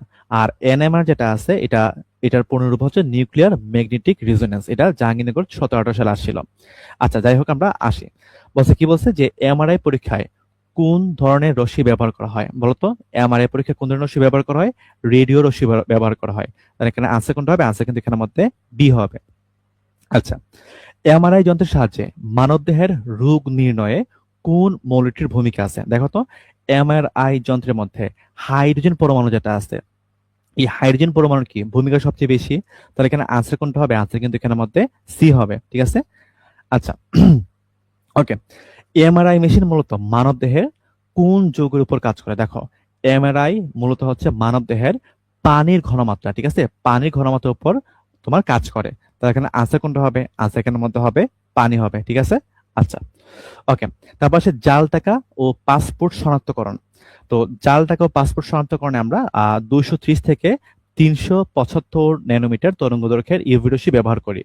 তারপর আমরা এখানে কি করি? আমরা এখানের মধ্যে ফসফোর কালি ব্যবহার করা হয়। ফসফোর কালিতে এই জিনিসগুলো থাকে, এগুলো একটু দেখে নিবা।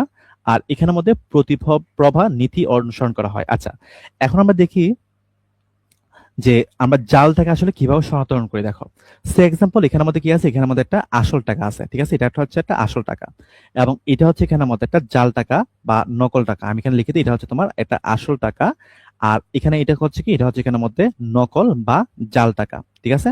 আচ্ছা, তো দেখো মাথায় রাখবা যে আসল টাকা যেটা আছে সেই আসল টাকার মধ্যে কি থাকে, আসল টাকার মধ্যে ফসফোর থাকে, আর নকল টাকার মধ্যে ফসফোর থাকে না। তো যখন আমরা আসল টাকার মধ্যে আমরা ইউভি লাইট দিব, ইউভি লাইট যখন পাস করব তখন এটা কি করবে, এটা তোমার দৃশ্যমান আলো হিসেবে তোমার তোমার নির্গত হবে। এই দৃশ্যমান আলোর মাধ্যমে আমরা বুঝবো সেটা কি, সেটা হচ্ছে তোমার একটা আসল টাকা। আর জাল টাকার মধ্যে কোনো ফসফরাস নাই, তার মানে ফসফোর নাই, তার মানে এখানের মধ্যে আমরা যতই ইউভি লাইট দিই না কেন আমরা এখানের মধ্যে কোনো দৃশ্যমান আলো পাবো না। তার মানে যেখানে আমরা দৃশ্যমান আলো পাবো সেটা হবে আসল টাকা, যেখানে আমরা দৃশ্যমান আলো পাবো না সেটা হবে জাল টাকা, ঠিক আছে। আচ্ছা, দেখো, সাস্ট 25-26 সালে আসছিল, বলছে যে ফসফরাস একটু ফসফোর যা জাল টাকা শনাক্তকরণে ব্যবহার করা হয়। ফসফোরের ল্যামডা এ তরঙ্গ দৈর্ঘ্যের আলোকরশ্মি অধিশোষণ করে, তাই না? তাহলে দেখো আমার এই যে তোমার ল্যামডা এ, এটা কি করছে বলতো, সেখানে মধ্যে শোষণ করছে, সে কি করছে, এটা শোষণ করছে। আচ্ছা, অধিশোষণ করে ল্যামডা ই তরঙ্গ দৈর্ঘ্যের আলোকরশ্মি বিকিরিত করে। তার মানে ল্যামডা ই যেটা আছে এটা কি করছে ভাই বলতো, এটা হচ্ছে তোমার বিকিরণ করছে। তো আমরা জানি যে কি মানে শোষণ করে, তোমার লাইট যেটা আছে এটা হচ্ছে তোমার ইউভি শোষণ করে, আর বিকিরণ কোনটা করে, বিকিরণ কিন্তু সে দৃশ্যমান আলো সেইখানে কি করে, বিকিরণ করে। আচ্ছা, এখন বলছে যে ল্যামডা এ এবং ল্যামডা ই কোন মান ফসফরাসের গ্রহণযোগ্য বৈশিষ্ট্য হতে পারে। আচ্ছা ফাইন, এখন চলো আমরা একটু দেখার ট্রাই করি। দেখো, আমার ল্যামডা যেটা আছে এটা কি হবে, ইউভি হবে, এবং ইউভি যেটা আছে তার রেঞ্জ কত হবে ভাই বলতো, 230 থেকে 375 হবে। তাহলে দেখো 230 থেকে 375, এটা কিন্তু আমার এইটাকে কিন্তু এখানের মধ্যে তোমার কি করতেছে, এটাকে তোমার কইতেছে। আচ্ছা, আবার দেখো দৃশ্যমান যেটা আছে, এই দৃশ্যমান আলোর তরঙ্গ দৈর্ঘ্যের রেঞ্জ কত, 380 থেকে 780 ন্যানোমিটার। দেখি তো আমরা এই রেঞ্জের মধ্যে পড়ে কিনা। দেখো যে ল্যামডাই কিন্তু আমার এই রেঞ্জের মধ্যে পড়তেছে, তার মানে এটা কিন্তু আমার কারেক্ট। তাহলে দেখো আমার এ নাম্বার অপশন যেটা আছে এটা কিন্তু এখানের মধ্যে কারেক্ট হবে। এখন কত হচ্ছে ভাই, যেখানের মধ্যে বিটা কেন কারেক্ট হবে না, দেখো ল্যামডাই কিভাবে বলতো তোমার ইউভি লাইট হবে, ইউভি লাইট কত হবে তোমার 230 থেকে 375। দেখো 230 থেকে 375 কিন্তু এখানের মধ্যে নাই। আবার ল্যামডাই যেটা আছে এটা এখানে কত হবে, 380 থেকে 780, এই রেঞ্জের মধ্যে হবে, এটা এখানের মধ্যে নাই। আবার দেখো এটা কি দুইটা আমার সেম দেয়া আছে, এটাও হবে না আনসার।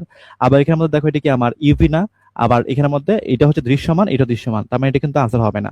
শুধুমাত্র এটা আনসার হবে কেন, কারণ এখানের মধ্যে কি আছে, ইউভি আছে, আর এটা কি হবে, এটা এখানের মধ্যে দৃশ্যমান আছে, এই জন্য আমার এটা আনসার এখানের মধ্যে হবে। তাহলে আনসার কোনটা হবে, আনসার এখানের মধ্যে এ হবে, ঠিক আছে।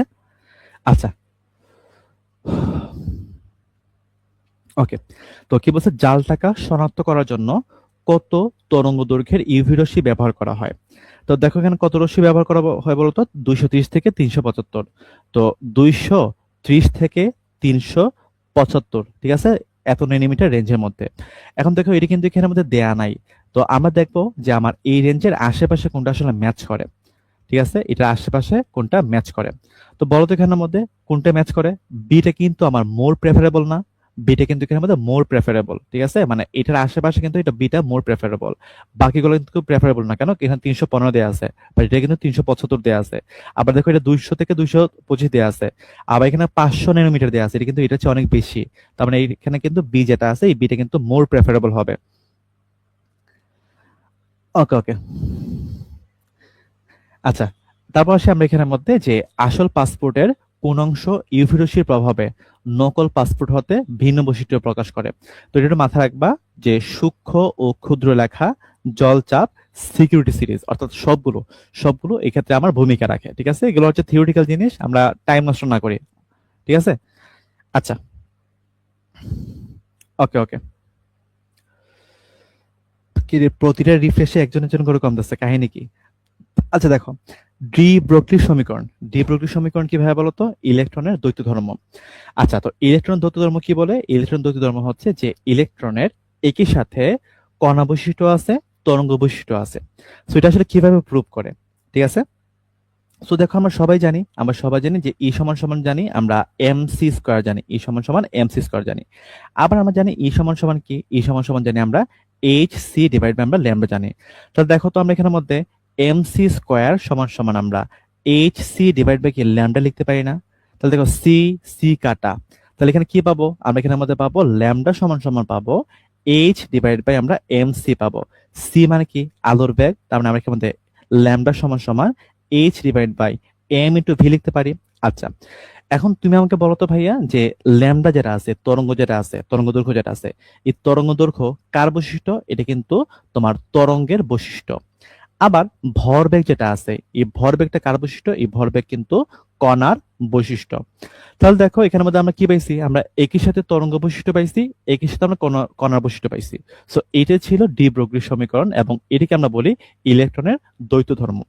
এখন একটা জিনিস খেয়াল করো, এটা তো আমার এখানের মধ্যে কনস্ট্যান্ট, তার মানে আমি এখানে বলতে পারি না যে আমার তরঙ্গ যে বৈশিষ্ট্যটা আছে, এই তরঙ্গ বৈশিষ্ট্যের সাথে ব্যস্তানুপাতে কি ভাই বলতো? কণা বৈশিষ্ট্য। অর্থাৎ তরঙ্গ বৈশিষ্ট্য যত বাড়বে কণা বৈশিষ্ট্য তত কম হবে, কণা বৈশিষ্ট্য যত বাড়বে তরঙ্গ বৈশিষ্ট্য তত কম হবে। সো এটা একটু মাথা রাখার ট্রাই করবা, ঠিক আছে? ওকে, আচ্ছা। হ্যাঁ, থিওরিটিক্যাল জিনিসগুলো একটু বোরিং লাগতেছে, বাট সবকিছু রাখার ট্রাই করছে আর কি স্লাইডের মধ্যে, যেন তোমাদের এক্সট্রা করে কোনো কিছু না পড়া লাগে আর কি। কারণ আমি বলি এর আগের ক্লাসে আমি হচ্ছে থিওরিটিক্যাল জিনিসগুলো একটু স্কিপ করে গেছিলাম।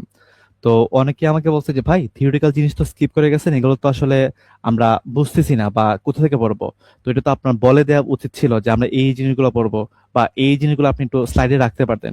তো এই জন্য আমরা এই ক্লাসের মধ্যে যেগুলো থিওরিটিক্যাল পার্ট আছে এগুলো একটু রাখার ট্রাই করছি, যেন তোমাদের নতুন করে কোথাও কোনো সোর্স না পড়তে হয়, যেন আমার স্লাইডটা পড়লে তোমাদের সবকিছু কভার হয়ে যায়, এটাই। আচ্ছা, ওকে ওকে। দেখো কি বলছে যে বুর ইলেকট্রন কক্ষপথে আবর্তনকালে কার সমসংখ্যক পূর্ণ তরঙ্গ সৃষ্টি হবে। আচ্ছা, তো আমরা একটু বোঝার ট্রাই করি। দেখো আমরা কি জানি? আমরা জানি যে এম ভি আর সমান সমান আমরা কি জানি? আমরা জানি যে এন এইচ ডিভাইড বাই কি জানি? আমরা 2 পাই জানি, তাই না? আচ্ছা, ওকে। এখন তুমি আমাকে বলো তো ভাই, আমরা 2 পাই যদি এই পাশে নিয়ে আসি আর এম ভি থেকে যদি আমি এই পাশে নিয়ে আসি, তাহলে আমরা কি লিখতে পারি? আমরা লিখতে পারি 2 পাই আর সমান সমান এন এইচ ডিভাইড বাই কি লিখবো? আমরা আমরা লিখবো এখানের মধ্যে 2 পাইটাকে এইভাবে এই পাশে নিয়ে আসছি আর এম ভি থেকে আমরা এখানে নিয়ে আসবো, তার মানে এখানে কি হবে? এটা হবে তোমার এম ভি হবে। তাহলে দেখো আমরা বলতে পারি যে 2 পাই আর সমান সমান আমরা N into H divide by আমরা এম ভি বলতে পারি, তাই না? এখন দেখো H divide by M V যেটা আছে, এই H divide by M V মানে কি? আমরা এখানের মধ্যে আমরা H divide by M V মানে কি? এখানের মধ্যে আমরা তরঙ্গ দৈর্ঘ্য লিখতে পারি না, ল্যামডা লিখতে পারি। তার মানে আমরা এখানের মধ্যে লিখতে পারি যে 2 পাই আর সমান সমান লিখতে পারি এন ইন্টু ল্যামডা। তো 2 পাই আর সমান সমান এন ইন্টু ল্যামডা। 2 পাই আর মানে কি? পরিধি। এন মানে কি ভাই বলতো? শক্তি স্তরের নাম্বার। আর ল্যামডা মানে তরঙ্গ দৈর্ঘ্য। তো এটা দ্বারা আসলে কি বোঝায়? এটা দ্বারা আসলে বোঝায় যে যততম শক্তি স্তর, ঠিক আছে, যততম শক্তি স্তর, যততম শক্তি স্তর তোমার সেখানে কি হবে? যততম শক্তি স্তর সেখানে ঠিক ততটি, সেখানে ঠিক ততটি তরঙ্গ সৃষ্টি হবে, সেখানে ঠিক ততটি তরঙ্গ সৃষ্টি হবে। কি বলছে ভাইয়া বলতো? যততম শক্তি স্তর সেখানে ঠিক ততটি তরঙ্গ সৃষ্টি হবে। আচ্ছা ফাইন, দেখো এক্সাম্পল তোমাকে আমি বললাম এখানের মধ্যে কি আছে। এটা হচ্ছে তোমার 3 নাম্বার শক্তি স্তর, ঠিক আছে? এটা হচ্ছে এন সমান সমান 3। তার মানে 3 নাম্বার শক্তি স্তর আমার কি হবে? আমার 3টা তরঙ্গ সৃষ্টি হবে, তার মানে তরঙ্গটি কিভাবে হবে? এমনটা হবে, ঠিক আছে? এমন হবে, ঠিক আছে? তাহলে দেখো আমার এই যে তরঙ্গ যেটা আছে, আমি একটু সুন্দর করে লিখি আবার, হ্যাঁ। তো এটা হচ্ছে তোমার এন সমান সমান এখানে কত আছে? এন সমান সমান এখানের মধ্যে 3 দেওয়া আছে, ঠিক আছে? তো এখানের মধ্যে কি হইলো? এখানের মধ্যে তোমার দেখো যে যততম শক্তি স্তর, আমার চিত্র হাতের আঁকা খুবই বাজে। তাহলে দেখো এখানে আমাদের 3 নাম্বার শক্তি স্তর, এই জন্য কি হয়েছে? এখানের মধ্যে 3টা তরঙ্গ সৃষ্টি হয়েছে। তো মাথায় রাখবা যততম শক্তি স্তর সেখানে ঠিক ততটা তরঙ্গ সৃষ্টি হবে, ঠিক আছে? আচ্ছা, তাহলে দেখো এখানে মধ্যে আনসার কোনটা হবে? যে বুর ইলেকট্রন কক্ষপথে আবর্তনকালে কার সংখ্যক সংখ্যক পূর্ণ তরঙ্গ সৃষ্টি হবে? এন এর সমসংখ্যক তরঙ্গ সৃষ্টি হবে। আচ্ছা দেখো কি বলছে? বোর পরমাণুতে একটি ইলেকট্রন চতুর্থ শক্তি স্তরে একটি পূর্ণ আবর্তন করতে কয়টি পূর্ণ তরঙ্গ সৃষ্টি করে বলতো? আমরা জানি যততম শক্তি স্তর সেখানে ঠিক ততটা পূর্ণ তরঙ্গ তৈরি হবে। তো এখানে আনসার কোনটা হবে? আনসার কিন্তু এখানের মধ্যে সি হবে, ঠিক আছে? ওকে ওকে। আচ্ছা, মাথায় কাজ করতেছে না? আচ্ছা ঠিক আছে, আমরা সর্বোচ্চ 5 মিনিট পড়বো, তারপর আমরা ক্লাস শেষ করে দেবো, কোনো সমস্যা নেই, ক্লাস আমরা শেষ করে দেবো খুব রিসেন্ট, খুব দ্রুত।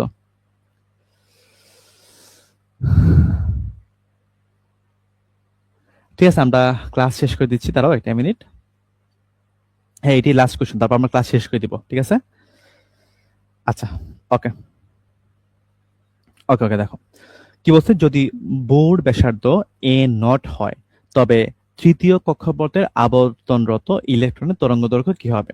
আচ্ছা ফাইন। তাহলে আমরা এখানে কি জানি? আমরা এখানের মধ্যে জানি যে 2 পাই আর সমান সমান কি জানি আমরা? এন ল্যামডা জানি, তাই না? ওকে। এখন দেখো ভাই, এখানের মধ্যে আমার তৃতীয় কক্ষপথ বলছে, তার মানে তৃতীয় কক্ষপথ মানে এখানের মধ্যে আর কি হবে? আর3 হবে। এখন দেখো আমরা এটাকে এইভাবে বলতে পারি যে 2 পাই আর3, বলো আমার ব্যাসার্ধ যেটা আছে সেই ব্যাসার্ধটাকে আমরা কিভাবে বের করেছিলাম বলতো? আমরা বের করেছিলাম এভাবে যে 0.53 ইন্টু কি লিখছিলাম আমরা? এখানে লিখছিলাম এন স্কোয়ার ডিভাইড বাই কি লিখছিলাম আমরা? N square divide by Z লিখছিলাম। আর এখানের মধ্যে কি আছে? এন আছে, এখানের মধ্যে ল্যামডা আছে। এবং মাথায় রাখবা, এই যে 0.53 এবং ডিভাইড বাই জেড যেটা আছে, এটাকে আমরা কি বলি? এটাকে আমরা বলি বোর্ড ব্যাসার্ধ। তো এই 0.53 ডিভাইড বাই জেড যেটা আছে, এটাকে আমরা কি দ্বারা ডিনোট করবো? আমরা এটাকে এ নট দ্বারা ডিনোট করবো। তাহলে আমরা কি পাবো? 2 pi into A not into N square পাবো। তারপর এখানে কি পাবো আমরা? এন ইন্টু ল্যামডা পাবো। তাহলে দেখো এন এন কাটা, তারপর এখানে কি পাবো আমরা? 2 পাই এ, তারপর এখানে কি পাবো আমরা? এ নট পাবো, এখানে ইন্টু পাবো আমরা এন পাবো। আর এখানে কি পাবো? এখানের মধ্যে আমরা পাবো ল্যামডা পাবো। এখন দেখো এন যেটা আছে, এই এন এর ভ্যালু কত? এন এর ভ্যালু এখানের মধ্যে 3। তাহলে দেখো 3 যদি আমি বসে, তাহলে কি পাবো আমরা? 6 পাই এ নট সমান সমান কি পাবো আমরা? ল্যামডা পাবো। তাহলে দেখো তো এখানের মধ্যে আমার আনসার কোনটা হবে? আনসার কিন্তু এখানের মধ্যে হবে এ। ঠিক আছে, তার মানে আনসার কোনটা হবে? আনসার এখানের মধ্যে এ হবে। ঠিক আছে, ওকে। তো ক্লাস আমাদের এতটুকু পর্যন্ত, আমি আজকে আপাতত ক্লাসটা শেষ করে দিচ্ছি। আমি জানি আজকে ক্লাসটা খুবই বোরিং ছিল, ঠিক আছে। আমি চাইলে কিন্তু এই থিওরিটিক্যাল পার্টগুলো, আমি দাঁড়াও আমি একটু ওয়েবসাইট ঢুকি, হ্যাঁ।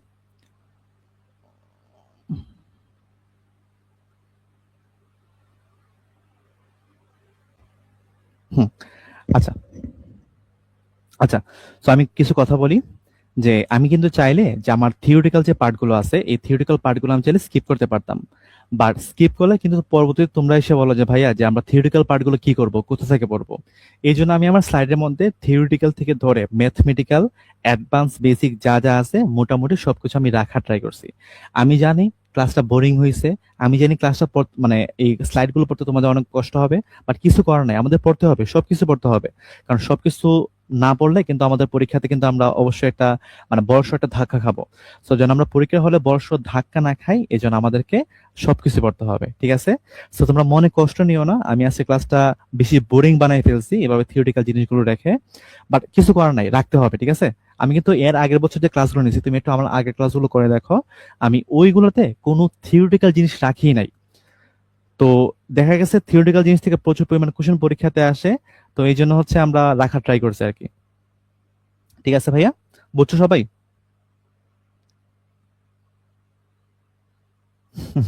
ডোরেমন ফ্যান না? আচ্ছা ঠিক আছে। হ্যাঁ, ঠিক আছে, ওকে।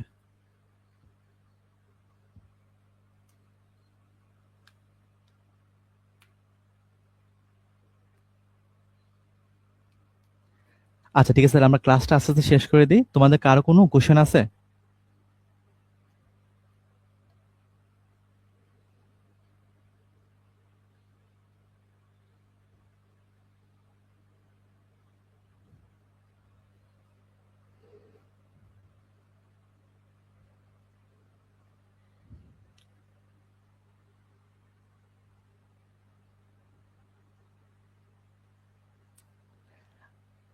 আচ্ছা ঠিক আছে, তাহলে আমরা ক্লাসটা শেষ করে দিই, ঠিক আছে। ওকে, আল্লাহ হাফেজ, সবাই ভালো থাকো, সুস্থ থাকো, ইনশাল্লাহ আমাদের নেক্সট ক্লাসে দেখা হবে, ঠিক আছে।